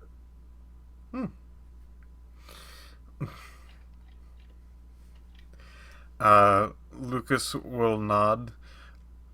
He's looking basically very suspiciously at pretty much every single person that passes by. You notice that your stares get some looks in return, some looks of like confusion and some double takes, and then like this. They notice you, and then they double take, And then the third time they look at you, they're kind of giving the same stare, like, why is he looking at me? Like that. It happens on more than one occasion. Good. Good. You do notice there's about 50 people in the room. It's actually it's not incredibly crowded given the size of the room. It's not nightclub levels or anything like that. And the atmosphere is very soft as people politely converse at their tables. It's like a small dinner party. You've got an actual 4-piece orchestra playing in the corner somewhere, a soft music to accompany, and it's a very yes type of atmosphere. Delightful. Before the party gets underway, specifically, do I want to throw back to old Dave there for a moment? Sure. Yeah, let's do that. I was about to suggest. So, great minds think alike, baby. Good old Talivac found himself a glass. Yes, sir. I'm the happiest person in the universe. Mm. Yep. Wow, that's big. Yeah. I'll see if I can find another one. All right. Roll me a D100, sir.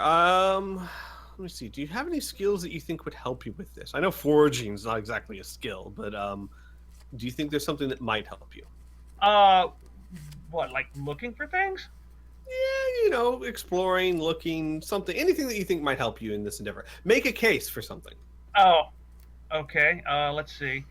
Let me look at my old.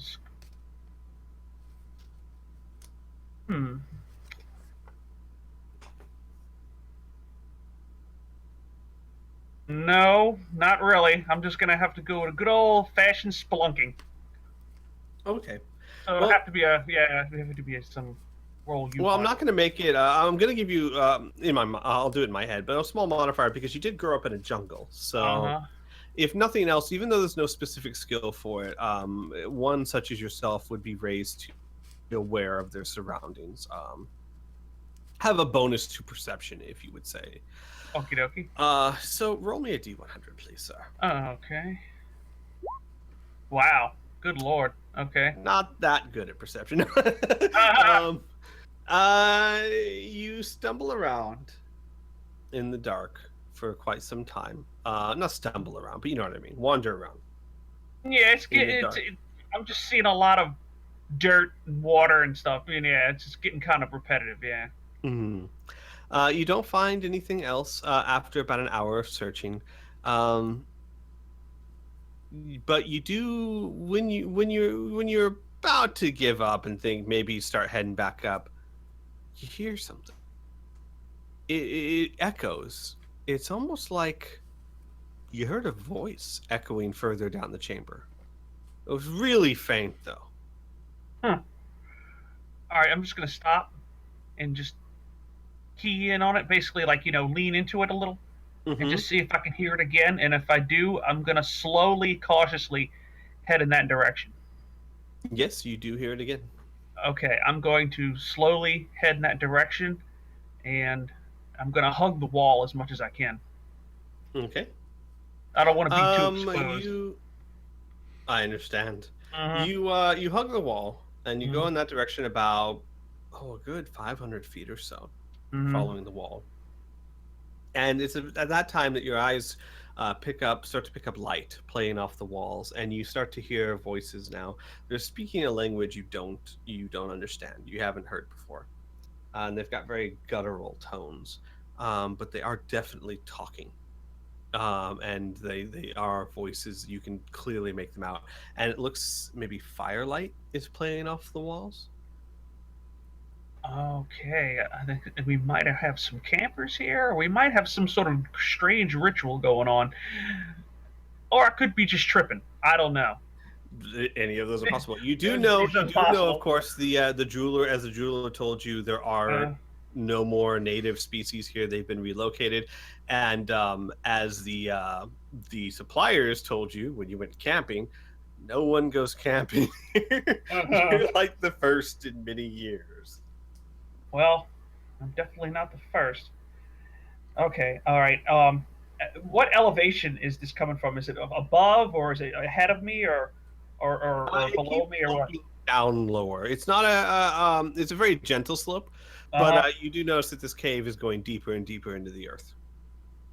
Okay, I'm gonna, like I said, I'm gonna do my best, creep, and all right. Roll me a prowl check, please. Prowl check. Oh, goody. Let's see. With my track record of rolling, let's see. Okay, here we go.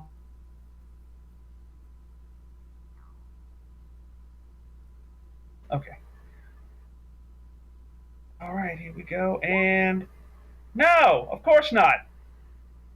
Out of 75. Wow. Yeah, I can't do nothing. The dice sometimes don't just aren't with us. That's fine. So you begin to creep closer and closer, and as you get closer, you begin to see shadows moving in the firelight, form of people. It's hard to tell what, but definitely people. They have arms because you can see the shadows of them waving.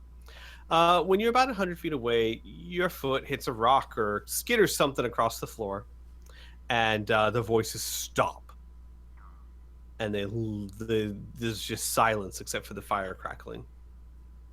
Okay, I'm going to be like a statue, and I'm gonna match them to see what they do, and I'm going to try as soon as the danger goes to the caution sign.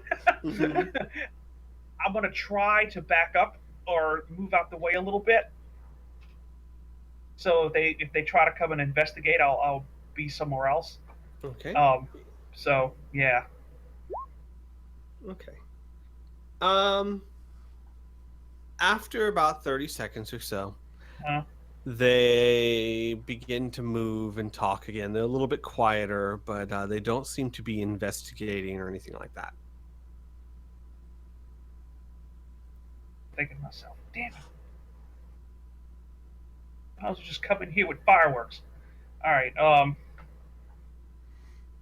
Okay, I'm gonna try it again, and I'm gonna see if I can get closer. Okay. All right. Yes. As you begin to move, something tugs on your leg. God. Look down, wide-eyed. You see, a small, childlike being. Hang on. Come play with us, Talivac. Forever and ever and ever. This is when you know you fucked up. Give me your soul. No, I look back, I'm already dead. I'm already dead. That's like the Sixth Sense here, you know? It Never looks split the party. a lot like... It looks a lot like this. Hold on. Except that it's wearing... It looks like it's wearing pants, like human pants that are too big for it and very holy. And I don't mean religious. Okay, I gotcha. I do. It tugs at your pant leg and looks up at you and says something in a language you don't understand. What is it gesturing though? It has your pant leg and it's just pulling it. I kind of put my hand down. I'm like, no, stop.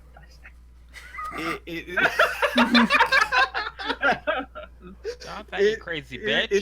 It starts tugging your pant leg towards the fire. And it looks up at you again and says something again in a language you don't understand. It sounds questioning or maybe pleadingly. Okay. I'm going to go, and here's my reason why. Mm-hmm. It could just rat me out anyway. So I'm reluctant, but I'm going to follow its lead. Either way, I'm made. So I might as well go, and I'm just gonna, yeah. On guard. So it begins to pull you, and as it pulls you, it starts calling out to the people at the fire. It says it's a very friendly voice. You don't know what it's saying. But it does sound very friendly. And you hear calls back, and then there's commotion. And as it drags you like into the firelight, what you see are adult forms and a few other child forms that look very similar to the child, but in more adult proportions. But they all human-esque clothing, but they're very out of place and mismatched. Like, for example, a top hat with a woman's blouse and and high heels. Not high heels. They don't wear shoes, but like clothing that looks like they're humanoid clothing, but they don't know how they're supposed to be worn. Like you have someone that has like pants on their arm. All right. They obviously have a lot of fashion statements here, so. Yeah. They all look very old, dirty, and ratty, like they haven't been taken care of, obviously, the clothing. And one of them steps up and very, very broken common says, "You no supposed to be here."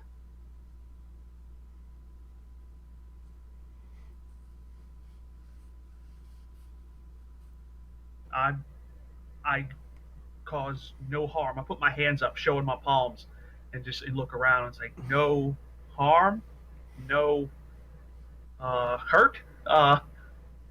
Understand? He nods and he says, "You work for big building?" No, I don't. I am just here visiting with big friends. Building, not know we here. And he puts like a finger up and goes, shh. Oh no, I do the same thing in my mouth. Like, not a word, not a single word will be uttered. And I'm like, who? I point to myself. Talivac, me. Who are you? He points to himself. Okay. Gesundheit. I'm gonna call you Klish then. He nods. And that's how we became best friends. The moral of the story, yeah. All right. And he then confers with his companions for a little bit, and there's some hush talking, and they look at you, and then he turns to you, Clishton turns to you and says, "You join us?" And he motions to the fire. What does it look like? I mean, is it just like a regular little campfire? Oh, like a little campfire, yeah. Oh, okay. All right, they're not cooking anything human. Well, it does seem to have human wraps on it. Yeah. Uh-oh. That's the first thing I thought of was like, oh my god. Talivac. No, it's a small like campfire. Okay, I'll go over and wait for them, and then I'll follow in their motion. Okay. And with that, if you don't mind, I'm going to jump back to the other peeps. Go ahead. That's us. Yep. All right. So, dinner is a swingin'. I love swinging dinner. After the champagne and wine, you have been served hors d'oeuvres of very fancy, high-quality crab cakes and finger foods and things like that. This is a 13-course meal, by the way. Excuse me, you said 13? 13. Then the portion sizes have to be really small, right? Yes. Okay. Yes. Yeah, basically they're taking a normal 3-course meal and breaking it up into 13 because it's more refined that way, as Sarah told you sarcastically at one point. Good old sarcastic Sarah. Is this in front of Rebeth? No. This would have been okay. Then yeah. Isaac would have looked horrified. No, this would have been beforehand. And as dinner goes on, Oh, go ahead. As dinner goes on,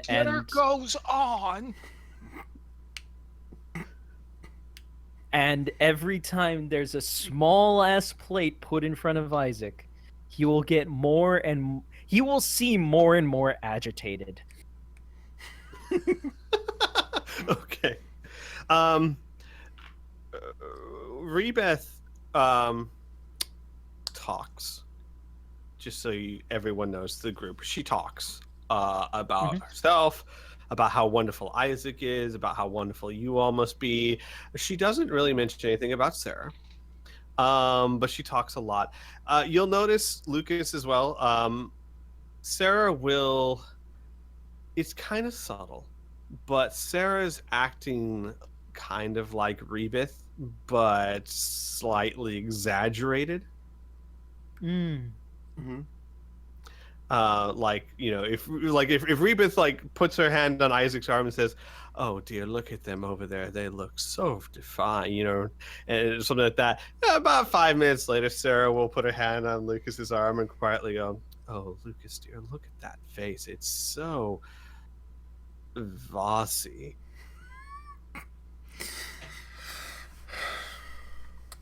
Indeed. Shall we mingle?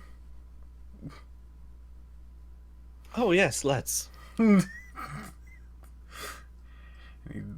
While standing up, he out of the side of his mouth goes, "Thank God." she goes, "You're telling me."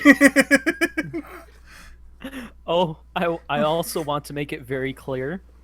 Isaac would have told the rest of the group when we had the opportunity and it was just us, that this is the story that he was telling Rebith, that he was a bounty hunter from Earth and all of that stuff, and that you guys are his are my crew, essentially. Crew. Yeah. Okay, cool. Crew.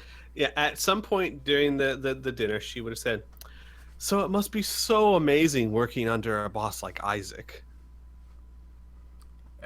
Am I mingling or at the table? No, this would be before you started mingling. Okay.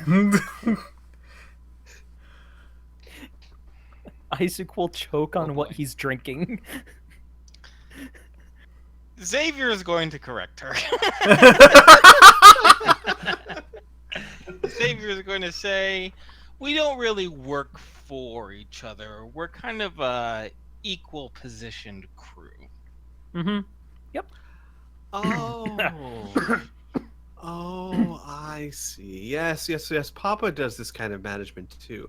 Make everyone feel like they're equal parts. They work harder. I understand. But you know, when it comes time to really make the decision, she pats Isaac's arm. And she looks at Xavier. While she's looking at Xavier, Isaac is looking at the oh god, why face. Xavier will give like a bit of a thin smile and a chuckle and a bit of a nod and wait for her to look away, and then Xavier is going to lean over to Isaac and say, "She's not coming with us." I know. That's why there's the rule. Because she can't come with us. I have to leave. That's the idea. So, I'm sorry. Just play along if you can. Yeah. Xavier says nothing else. Have the 30 minutes passed yet, or is this? No, this is still like minute 15. Oh, great. We'll say this is gonna be a long fucking night. Yep. This is about the time where I will say, if you're okay with that, Piph, this is about the time Lucas and Sarah excuse themselves. Absolutely. Okay. So you guys stand up, and Sarah takes your arm, and then she kind of stops, and she looks around, and she goes, "Lucas, no one's mingling. Like, everyone's sitting at their tables eating their hors d'oeuvres." Lucas looks around. Why aren't they mingling? She shrugs and she goes, "I've never actually been to this before. I usually run the background stuff, but I guess they're not." How is there supposed to be a murder with a freaking knife if no one gets near each other? She shrugs. She goes, "I guess we'll just have to get near someone." This is... and goes, of course, dear.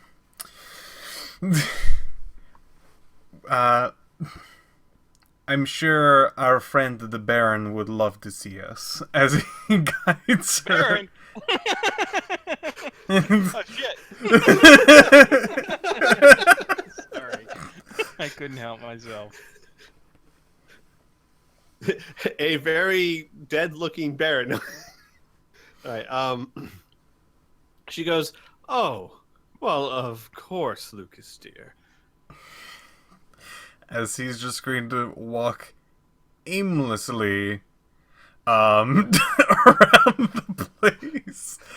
Just every once, if catching anybody's eye, he will try to strike up a conversation with them. Oh, he catches the eyes of the same people that gave him those like triple takes with the suspicious glances. There was like 6 or 7 people. And when you start, like, basically everyone's sitting down except for Sarah and Lucas, who are aimlessly wandering from table to table. So you better believe they're still giving you that, like, the hell's up with this guy look? Great. Is the larger lady around? Yes, she is. Oh boy.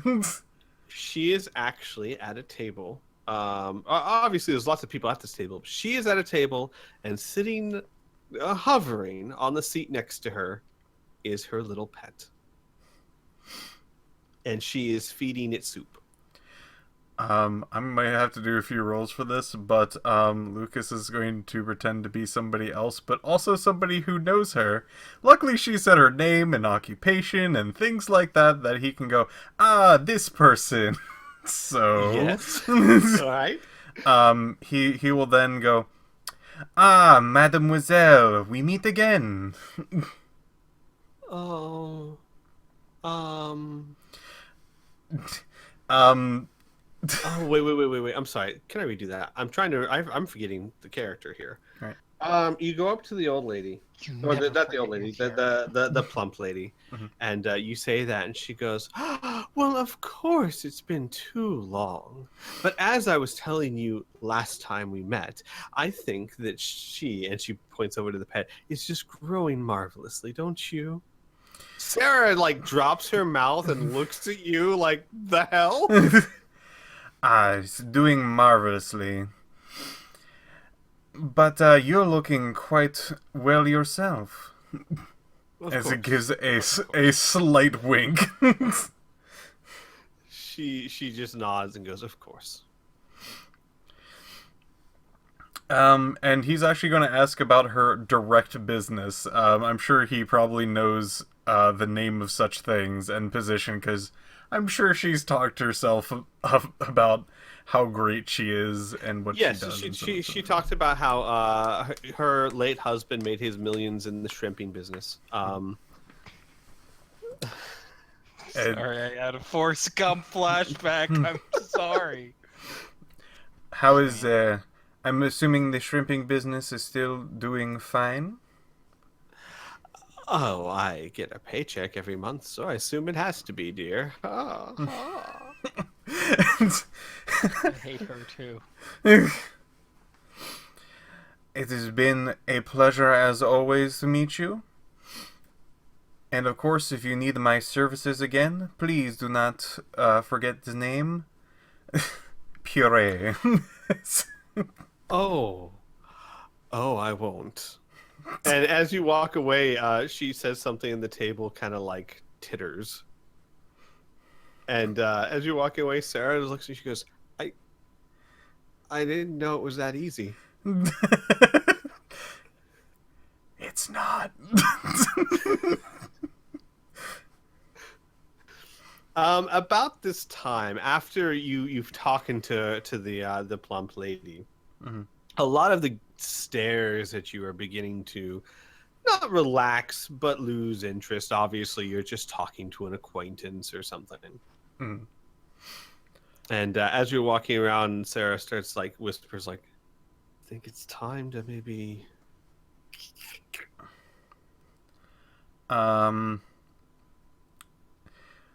Lucas will say, but of course, dear, the table is this way. As, motions back towards, the table that we were sitting at.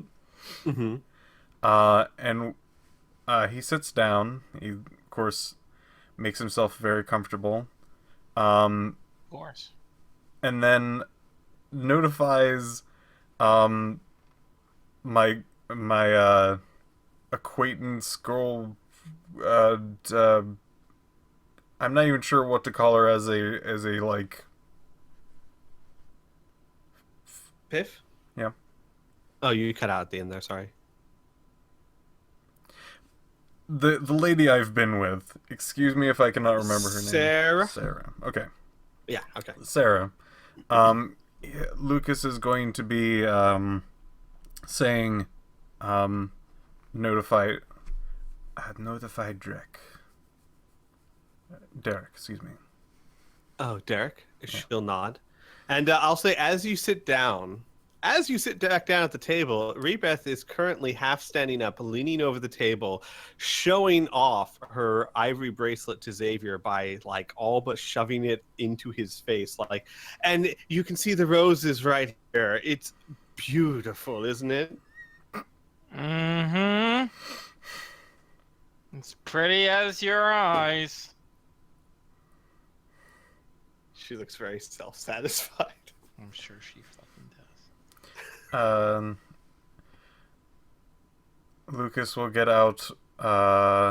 We'll get ready to get out a rose, but with his offhand, he's going to raise the binoculars to his head, and then chuckle to himself a little bit, waiting for the. Oh wait, no, he has to also notify. How do I turn off the lights? You have the ability. Every single one of you has a little button installed on your sleeve. If you need a blood packet, it's the inside of your left elbow. If you need to shut off the lights, it's the inside of your right elbow. You just kind of touch it. So I'd like to. I'd like to set up the blood packet with the rose? How is that? You mean done? like just like under the table or something? Yeah. Okay. Easy enough. And then he will bring up the binoculars, reach over with his other hand to reach over to his elbow, press the button for the lights to flicker, and then when you do so, the lights flicker about 4 or 5 times, and you hear this bzzz, and then they go out.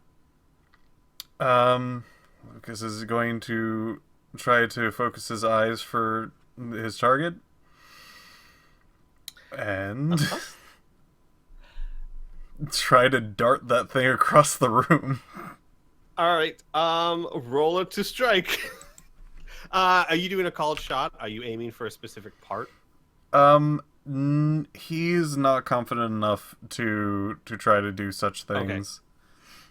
Okay. So just roll the hit, sir. Okay. I assume this does not count as blunt. Correct. I would count it as like a throwing or something, a dart, something like that. Yeah, just a normal like thrown thing. Mm-hmm. Got it. All right, Tuxedo Mask. Let's see how good you are.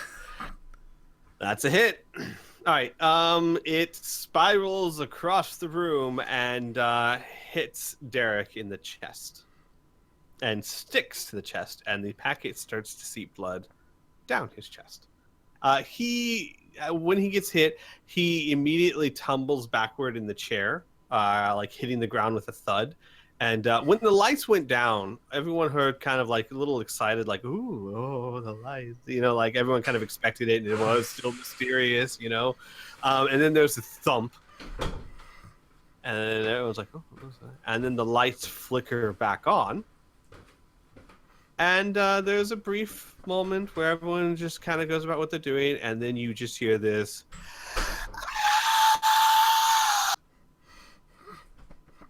Everyone looks over. Right. Derek is on the floor with his head turned to the side, his arms out on either side, and there is a rose blooming in his chest with blood seeping all through his white suit. I like to get the thematic one out first. Sarah nods in approval.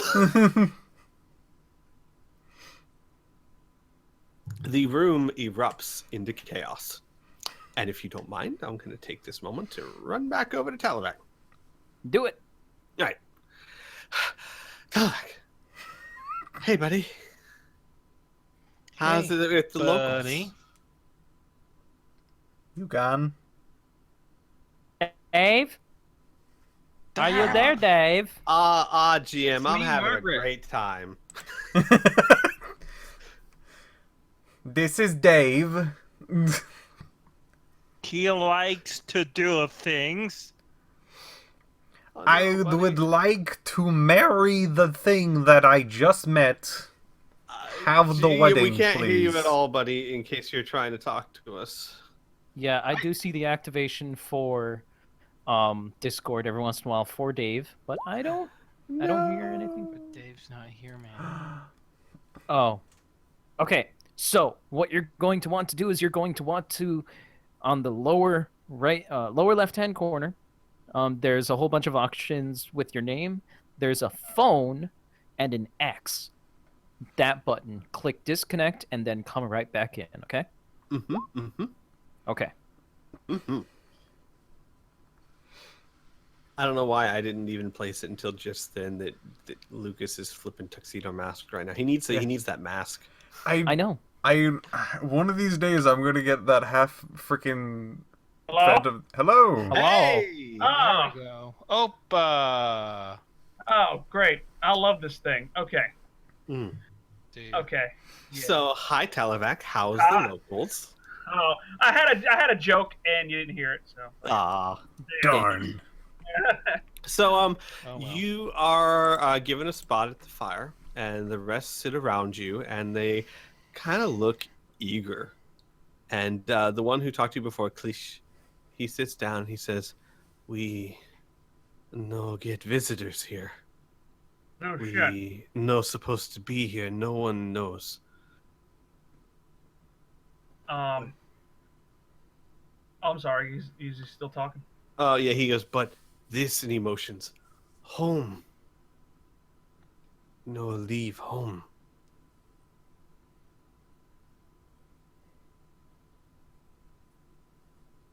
You're also living as rich. He kind of cocks his head. "This word. Do not know this word." Prisoner. And hold my hands up with my, like, I got bars. Prisoner. And then, like, mime, like I can't get out of a box. He looks confused for a second, and then his he nods. He goes, "Oh no, we free. Go where want. No one bother. No one leave big building." "Well, you leave big building," he says, like kind of pondering what he just said. Right. And I'm just like, I think he forgot something. But anyway, I look around and say, how many are you? And I kind of like motion around to everybody. How many of you? And then point over to another one and another one. And then like hold up my fingers, like how many? He again looks like he's trying to process what you said. Mm-hmm. And then he goes, and he stands up and he like starts touching people on the head. 1, 2, 3, and he goes around the campfire, and not every number is a number you Right. But he counts about 26. And then he sits back down and he says, "That many." A very, very small tribe. Not even a tribe. He All right. nods. He said, "Small, yes." Yeah. I really don't know what else to ask. I mean, I pretty much know that these guys here are just a lost race, or not lost race, but like a forgotten race. He after if there's a moment of silence, he will bring forth like what looks like a flask, and it looks like a hotel flask, but an old one. And he says, "You honored guest, drink with us." And he takes a swig and then hands it to you.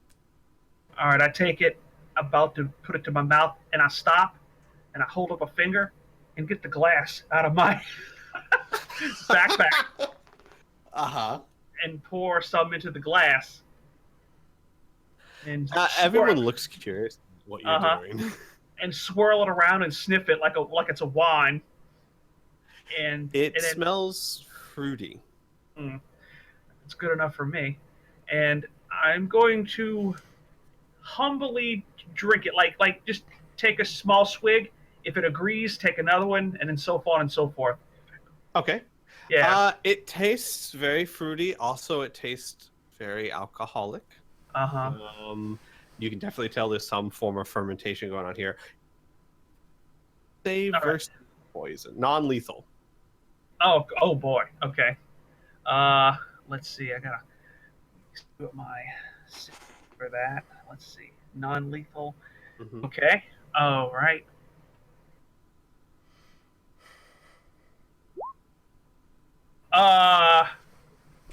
It's over, right? Over or under? I can't remember. You want to get over. Okay, I saved. Okay. It is alcoholic. You can feel it very warm as it goes down. But other than giving you like a slight buzz, it doesn't seem to do much to you. After you drink it, and they kind of like watch you silently, and after about 30 seconds or so, they go and they start cheering, and Kalish like slaps you on the shoulder, and they seem very happy about something. Oh, man, it is. And I just kind of like hold the glass up and like give a smile. I'm just like, it is very good. and then just get the last drops out and put the glass back. Okay. And see what else they do. They start. A lot of them pull out similar flasks, but they're all like, similar flasks of the similar liquid, but they're different containers. Some are flasks, some are maybe some sort of hollowed out fruit like a gourd. Others are. It's very a mixed match type of thing, but they start drinking heavily. And at one point, Klish says, "Tell a story about where you come from." I'll motion over to another drink. Yeah, I'm like, I hold my glass up, but I'm just like... He fills it anytime you want. Yeah. He gives you as much as you want. Okay. And just take one sip out of it, and I'm going to stand up. And... can I narrate this? Can I give more of a narrative on this? Okay. Yeah, by all means. Okay, because I don't want to go into a big spiel, but I want to gesture like where I was from, like work with the trees and everything like that, and then if they can try to understand, I'm going to tell them that I'll make motions with my hands like flying, and then I point to myself, and then I point to my hand, and then point up to the sky, and stuff like that. You know what I'm saying? It's more interpretive than any type of spoken thing. Sort of like what 3PO did with the Ewoks. Right. Yeah. And you just tell them basically like the story like that. Yeah. Neilk will translate for you. So like when you say something, he'll translate it. Okay. And they are enthralled by your story. They love the fact that you grew up in, as far as they can tell, trees and jungle, because they grew up in trees and jungle. They call you brother. All right, and just keep going for as long as I can, and try to be as elaborate with my gestures as much as I can, because I want to illustrate fights and and like stuff like that. You know what I'm saying? You know, like I'm rambling on, but you know what I'm trying to say. Yes. Yeah. Okay. Yes, I do. All right. And just do that, and just keep them, and then every once in a while stop, have another sip, and just keep going. And as long as they're interested, I'm gonna keep doing it. Okay. So we're gonna jump back to the other people, but I'm gonna let you know this is gonna go all night. And they'll tell you stories about them, their ancestry, and how they lived and how they stayed behind when the others left. And basically, you spend the night going back and forth telling tales, getting more and more drunk, and you do start to get tipsy, and then you do start to get inebriated, but no more so than, say, just a normal alcoholic beverage would do so for you. Right. It helps with the performance to have a good little buzz going on. So yeah. So, and by the end of the night, by the time like dawn's breaking, of course you can't tell this deep. You guys have like arms around your shoulders, singing songs. You don't know the words, but you're singing along. And and one more thing I wanted to do is that I wanted to unbeknownst to them, I wanted to use my pocket audio recorder and try to get all of their language and everything like that. I want to have like a souvenir or something to bring back. Maybe I could have it translated later on or something. Sure, absolutely. You wouldn't even have to roll for that. I wouldn't even know what you were doing. Okay. That, and you would know too. The story you told would be very helpful too, because you recorded you saying something and then it being translated. So you are able to record all of that. Awesome. Okay. All right. I'm gonna jump back over to the chaos in the room. Everyone. Yep. Of reactions. A few people faint. The ones kind of closest to poor dead Derek. A few people kind of stand up and cover their mouth like, oh. A few people like rush to him and give him space, let him breathe. You hear actually someone say that. What does your table do? Actually, I should also say, Rebeth looks, her eyes widen in horror, especially as the blood like seeps into the wetsuit. She grabs Isaac's arm and shrieks, like ear-splitting shriek. Oh, fantastic. Isaac is just going to try and hold her close and try and cover the scene, like cover her eyes. Okay. Lucas is going to abruptly stand up, pushing his chair back with his legs, and going to be trying to get a closer look with his binoculars. Not by moving closer, but by maybe leaning in a little bit. But he looks like he's trying to get a view from where he is. I see what you mean. Okay. What's Xavier doing? I don't know. Oh, shit. No, it is. I've been in my share of murder mysteries before, but can I take a mulligan right now? I'll get back to you. Yes, by all means. I'll describe more of what's going on. You can just get back to me when you. All right, sure. Sorry, drawing a blank. No, it's fine. People are starting to gather around. A few people rush for. There's two exits, one on either side of the room. One here, and one there. And we'll say your table is this one, and Derek is here. And Derek was like here on this side, or kind of facing this direction, so he's kind of in the middle right now. Mm-hmm. And a few people rush for the doors, and they try to leave, and they kind of shake and rattle the doors, and then you hear, "It's locked! The doors are locked! We can't get out!" And then there's more frantic yelling as people like rush the door, and they find out. Squee? Mm-hmm. Find what?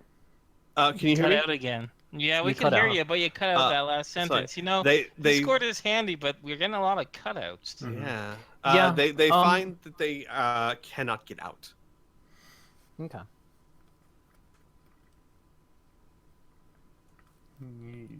And with that, I'm going to throw it into your court. There's like a lot of chaos going on around here. Does anyone want to do anything, or? Out of the side of the mouth, probably pretty easily be able to mask what is being said and whatnot over the absolute screams of people. Luke is gonna ask, "Is this a usual thing? Should I be worried?" Sarah like rolls her eyes a little bit and she goes, "No, this is pretty usual. Just wait until they find out that just wait until they find out that someone's still here trying to kill them." And she says, like, conspiratorially.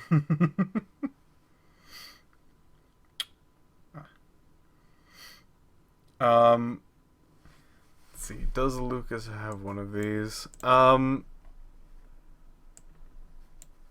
Lucas is going to be taking out a small notepad, sketchpad. There you go, sketchpad, and going to be writing a few things down. Frantically looking back and forth between his notepad and the scene. Okay. Isaac, Xavier. I like turtles. Yeah. All right, no, that's fine. Isaac is just trying to console Rebeth. Okay. Sarah will actually stand up in a very bellowy voice, like to the point where you didn't think this small frame could carry it, but like a voice carries over everyone. "Well, it's obviously what's happening. Someone murdered that poor man and locked the door so that we can't get out. Which must mean he's not done," she says, like, over dramatically.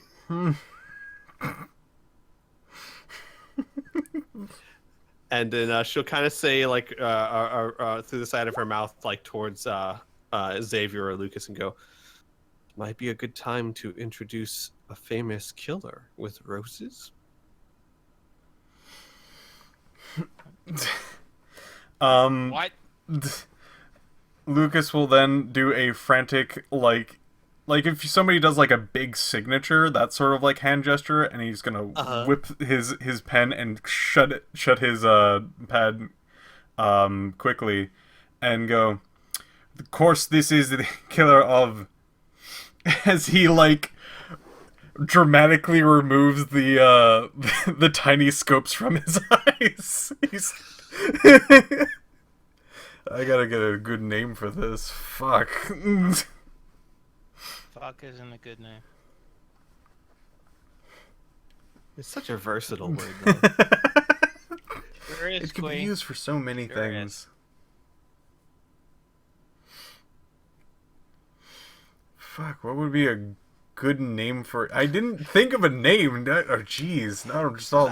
What color are these roses? Red. They're red. Very deep red. Red roses. The Scarlet Rose Assassin? Maybe? It. Yes. Love it. Let's go with that one. The Scarlet Rose. I've been... I was going to say, the second you say that, there are actually a few people that'll be like, "Not him!" The very same. I've been trying to find this man for years now. I've uncovered many secrets, but this one has eluded me. Now either he or she could still be in this room. Most likely, it's not going to finish until he's done his marks. Or hers. Hang on a second. 8 people faint. Varying between the genders, they just kind of faint with those words. The room falls deathly quiet. And then you hear one woman go, No, obviously, this is just some sort of accident. Obviously, one of the flowers on the table, killed him. That makes absolutely no sense, Xavier says, and you know it. She looks at Xavier, like, shaking her head like she doesn't want to acknowledge. And then a guy in a very elegant suit and a well-trimmed mustache stands up and goes, "Well, wait a second now. How do you know so much about him, This killer of yours?"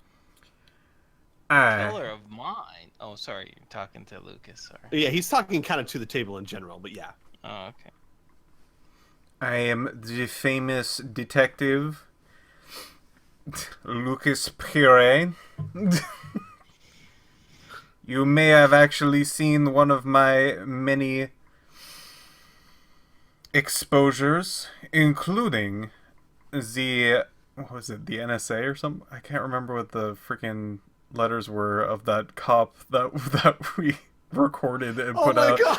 Oh god! That was the CCW. The CCW? Yeah, the CCW. Yeah. You actually hear some murmurs. Oh yeah, that was you. You hear like from the crowd. You actually hear the plump lady say in a very loud voice, "Oh yes, he tracked down my poor little Tibbles once. He did before he died." Shame, really. But we have much more urgent things. Indeed. There is a murderer in this room, and we need to find out who it is before they strike again. This Scarlet Rose killer. Have you heard tales of this fiend?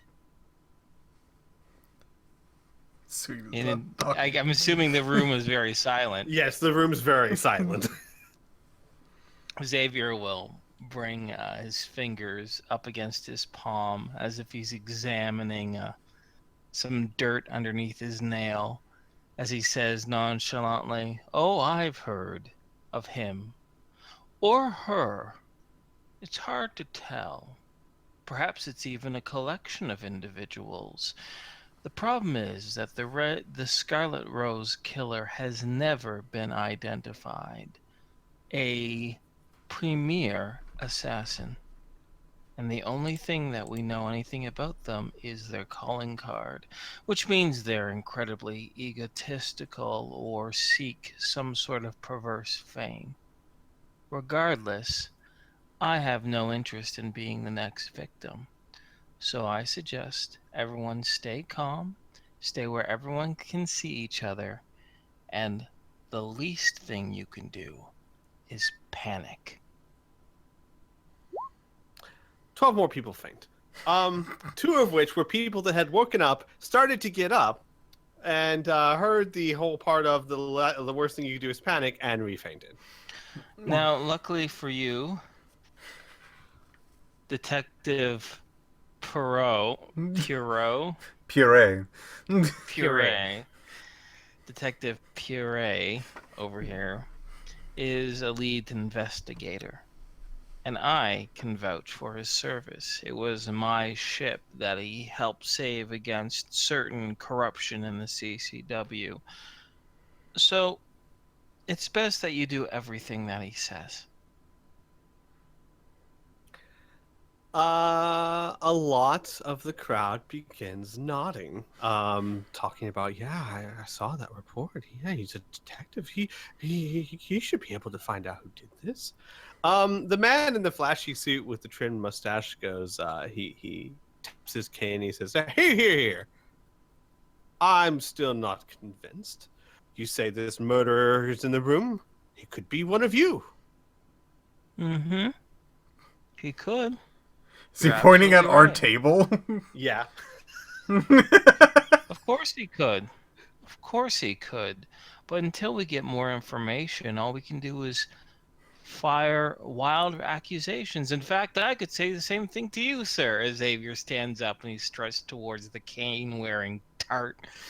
As he says, the very first thing is to throw accusations around so individuals do not suspect them. You know, have you ever heard of stories of sabotage or arson where the individual goes back to the crime, being the first ones to tell the authorities that they're the ones who saw it? Maybe that's what you are doing, sir. What's in that cane of yours, Why, sir, I never. Lucas I'm sure you haven't. Xavier says with a fake little I don't know what to say to that. Lucas is lowering his gaze during this conversation, like, lightly, like, opens his book and starts scribbling more things in there while, like, staring in that dude's direction. Suffice to say, we're going to let the professionals deal with it. After all, I'm not professional, so I am just going to stay calm. I suggest you all do the same. Keep an eye on that one. And he points over to the fop with the cane. The fop with the cane actually blows out his mustache. Oh, I'm sure he does. Furious anger, but says nothing. There's a lot of muttering.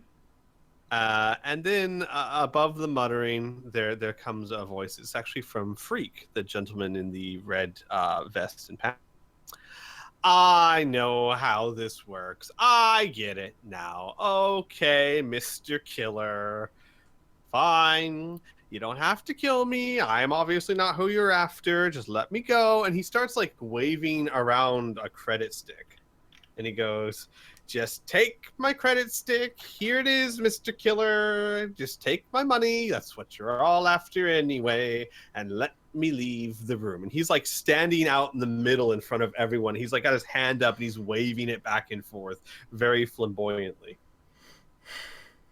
Ooh. Ooh. What? Okay. So I have an idea. Oh, What? okay. I thought that was Isaac for a moment, like mocking. No. I'm like, Yeah. what? No. I'm like, what the fuck is Bert Okay. doing? So what we do is we kill him next, and But he's not in on it. Yes, he is. he is. Oh, he is. He's Yeah. one of. Okay. He's Freak. I didn't. Yeah. I didn't know. I didn't know. Sorry. All right. We kill him next, and Steal his cred stick. well, I was thinking more like plant the cred stick on the guy. Oh, I could easily do that. I got pickpocketing. Pickpocketing. Yeah, on that guy with the cane and the Yeah, big huge Mr. mustache. Yeah, Mr. Mustachioed. that would be Mr. such Big. a misdirect. All right, then that'll be our plan. All right, so the scene. He is waving his hand with the cred stick in the air, spinning around flamboyantly. And Well, Xavier's already said too much, so I don't want to steal this away from the I was gonna say the actual detective. The puree there. well, and you all have the ability to make the lights flicker if needed. So I know, but I can't kill him. right, very true. I have no Well, props on me. Can I? Neither can I. Well, it's one of those things, like, I don't know your plan. I don't know this guy's plan. I know that I can kill him, in general. Sure. Well, let's just go back to the scene then. All right. Let's not worry about the metagame right now. Right. Mm-hmm. The fact is that I can't keep talking about like I know all about this assassin killer thing if I'm just supposed to be some passerby who knows you and you help me out, right? Like you decided to be both the murderer and the chief investigator. You gotta take initiative. Right. Yeah. Well, there's a guy waving around a cred stick. I can potentially make it telekinesis it over to Xavier. What I will need to do is I will need to use telekinesis first while the light is up, and then possibly just have it come to me.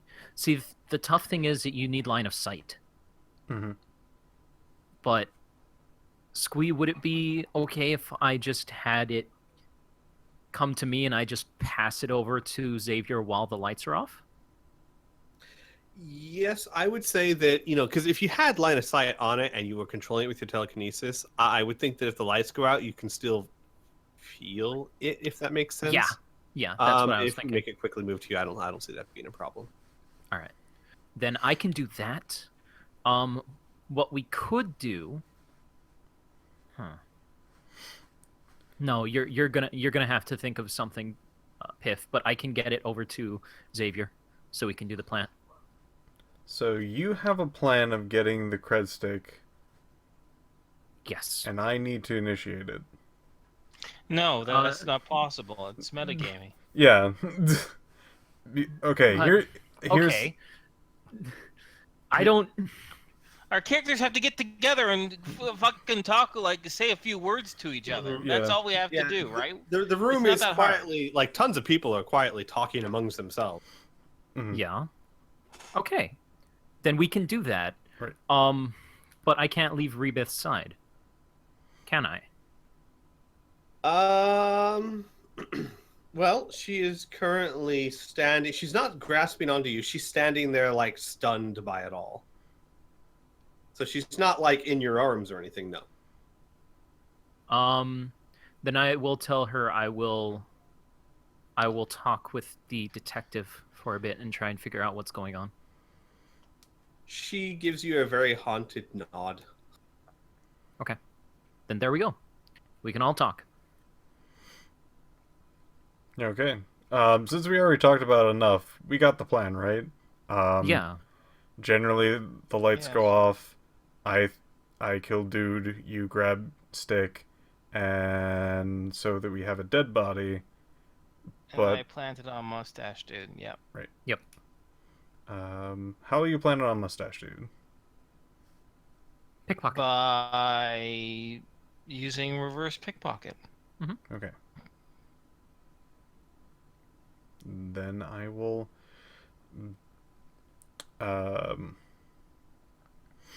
we will break I guess I will then notify... I'll do pretty much the same thing, rinse and repeat from the last one, where I notify who I'm going to kill to the lady, get ready to turn off the lights, get my rose ready, and do a very similar thing. By the way, how close is he? I'd say about 10 feet. He's 10 feet away from me? Huh. Yeah, more or less. You gotta think from your table to the wall is maybe 30, 40 feet. And he's waving it around in the middle over here. I would also inform the guy to, when the lights go out, to turn quicker so it doesn't look like it's from this table. Oh, for okay. angle. She'll nod. Yeah.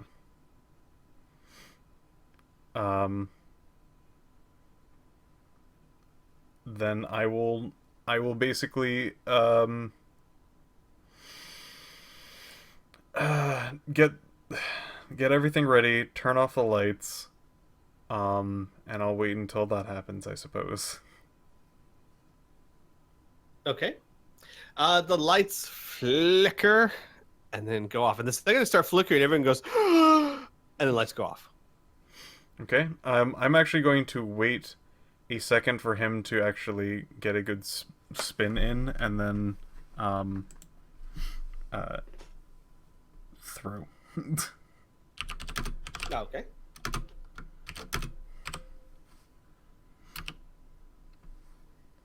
Okay, that's definitely a hit. You stick him in the neck. Beautiful. The lights flicker back on, and he is spinning around, face a different direction. We'll say so. Okay, just so you guys know, so what I'm imagining, just in case it matters to you. So you're here-ish. Foppish guy is here. Crazy guy is spinning here, Feek. And he's facing like this direction when he falls. So he falls, his head away, and the rose is like sticking up out of his neck like that. And the cred stick is missing. The lights turn back on. There's this moment of silence, and then actually, there's Lucas of him going, "How do we not know that you're not the?"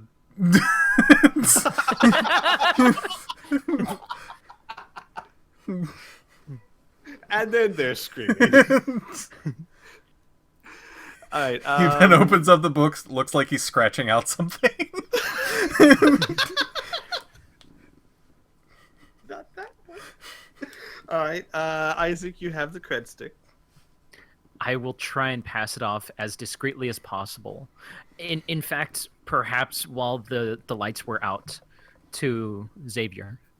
I have palming. I want to do a palming skill. I haven't rolled a single dice yet all session. Yeah, by all means, sir. Okay, give me do it. Let me open up the right window here. 7 million windows open. 7 million. I succeed by 18. Okay. You are flawlessly able to palm the credit stick. Great. So while people are distracted with the whole screaming thing, Xavier's still looking distraught. He's going to make his way over. Oh my god, I'm so sorry. The yawn hit me right in the middle of the sentence. Head over to the mustachioed cane fellow. What's he doing right now? He is staring at the body much like most other people because it is spurting blood. Like it hit an artery. It's just going... Gross. Does he have a back pocket? He does. Okay. Let's slide that into his back pocket with hopefully him not noticing. Just do my good old-fashioned pickpocket. Yes, sir, please. Here we go. Yeah, I succeed Nice. by. Well done. There's only a 45% chance, so I succeed by 14. Okay. All right. You slip it in the pocket. You're able to make my way nonchalantly off, still staring at the that thing, and Xavier's gonna whisper, "You can't pay off the Crimson Rose killer. You can't do it. It'll take its target whenever it wants." In fact, after that, Isaac will pipe up and yell, "Wait, where's the cred stick?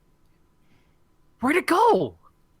It was just there." Like, there'll be a moment, everyone stops, and then they go, like, the whole room, "Oh my god, it's missing! Oh my god, the cred stick's missing! It's a clue! It's a clue! Oh my gosh, okay. Like, there's this one lady who's, like, hyperventilating. She's like, okay, Sally, Sally, calm down. It's a clue." Blows close. Who's the murderer? Is it you? And she looks very exaggerated because she has silk gloves onto her elbow, and she's hyperventilating, kind of waving at her own face. And then when she says that it's a clue, she looks at Lucas like, huh? Lucas looks up. Oh yes, a clue. She smiles widely. He then stops for a moment, scribbles something down, gently closes the book.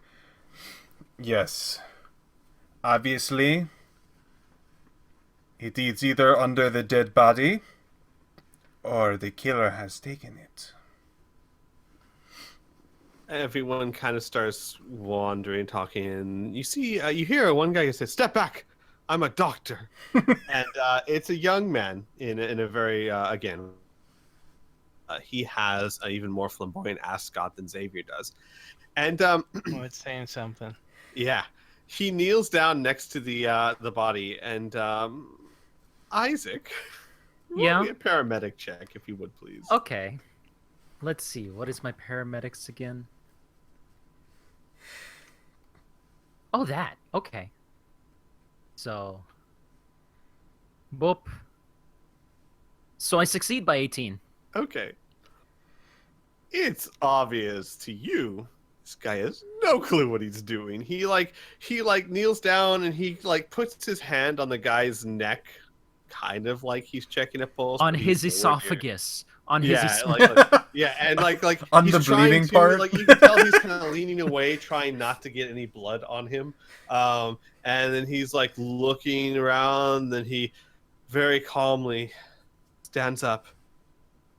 There's nothing I can do for him. He's dead. And you notice when he says that, like 3 women like come up around him. Oh, I did. Oh, boy. The room, like half the people congratulate him, like they feel bad for him, and half the room still talking among themselves. So, okay. We haven't checked under... Isaac's going to say this loudly. We haven't checked under the body yet. So he's going to go over to the body and kind of try and pick... No! Let the doctor do it. Okay. He's going to... How tall is this doctor? Not very tall at all. So he's like 5'6" or something? 5'7"-ish, yeah. Okay, so Isaac towers basically a full foot above him, and he just shrugs and walks off, backs up a bit. The guy who is being consoled by the 3 girls looks up. What? You are clearly the most.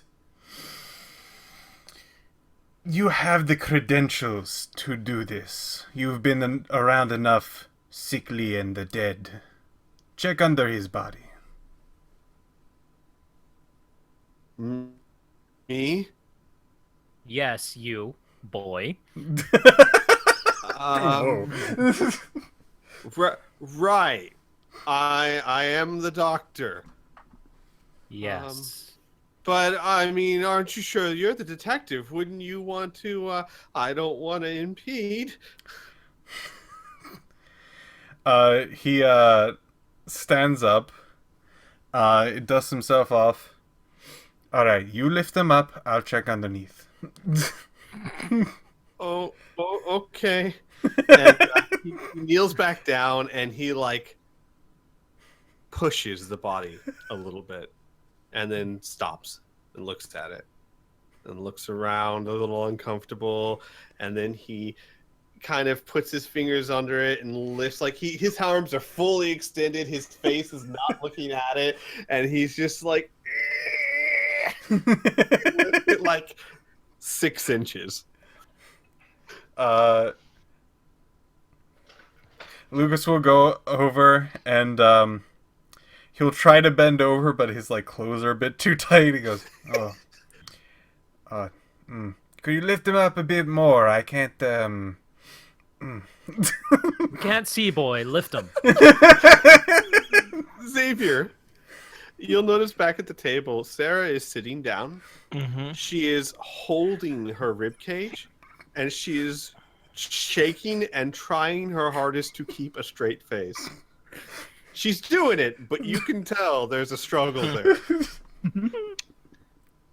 Makes sense. You gotta give me a moment here. I gotta excuse myself for the little boy's room. No, it's cool. Fine. Actually, if I know this is kind of a weird place to stop, but we are pretty much at the end of session time. oh shit. Yeah. Sure. Yeah. We usually have about another hour or so, I think. I will say this. Squee's job time is different now. Right. So he needs... Yeah. Right.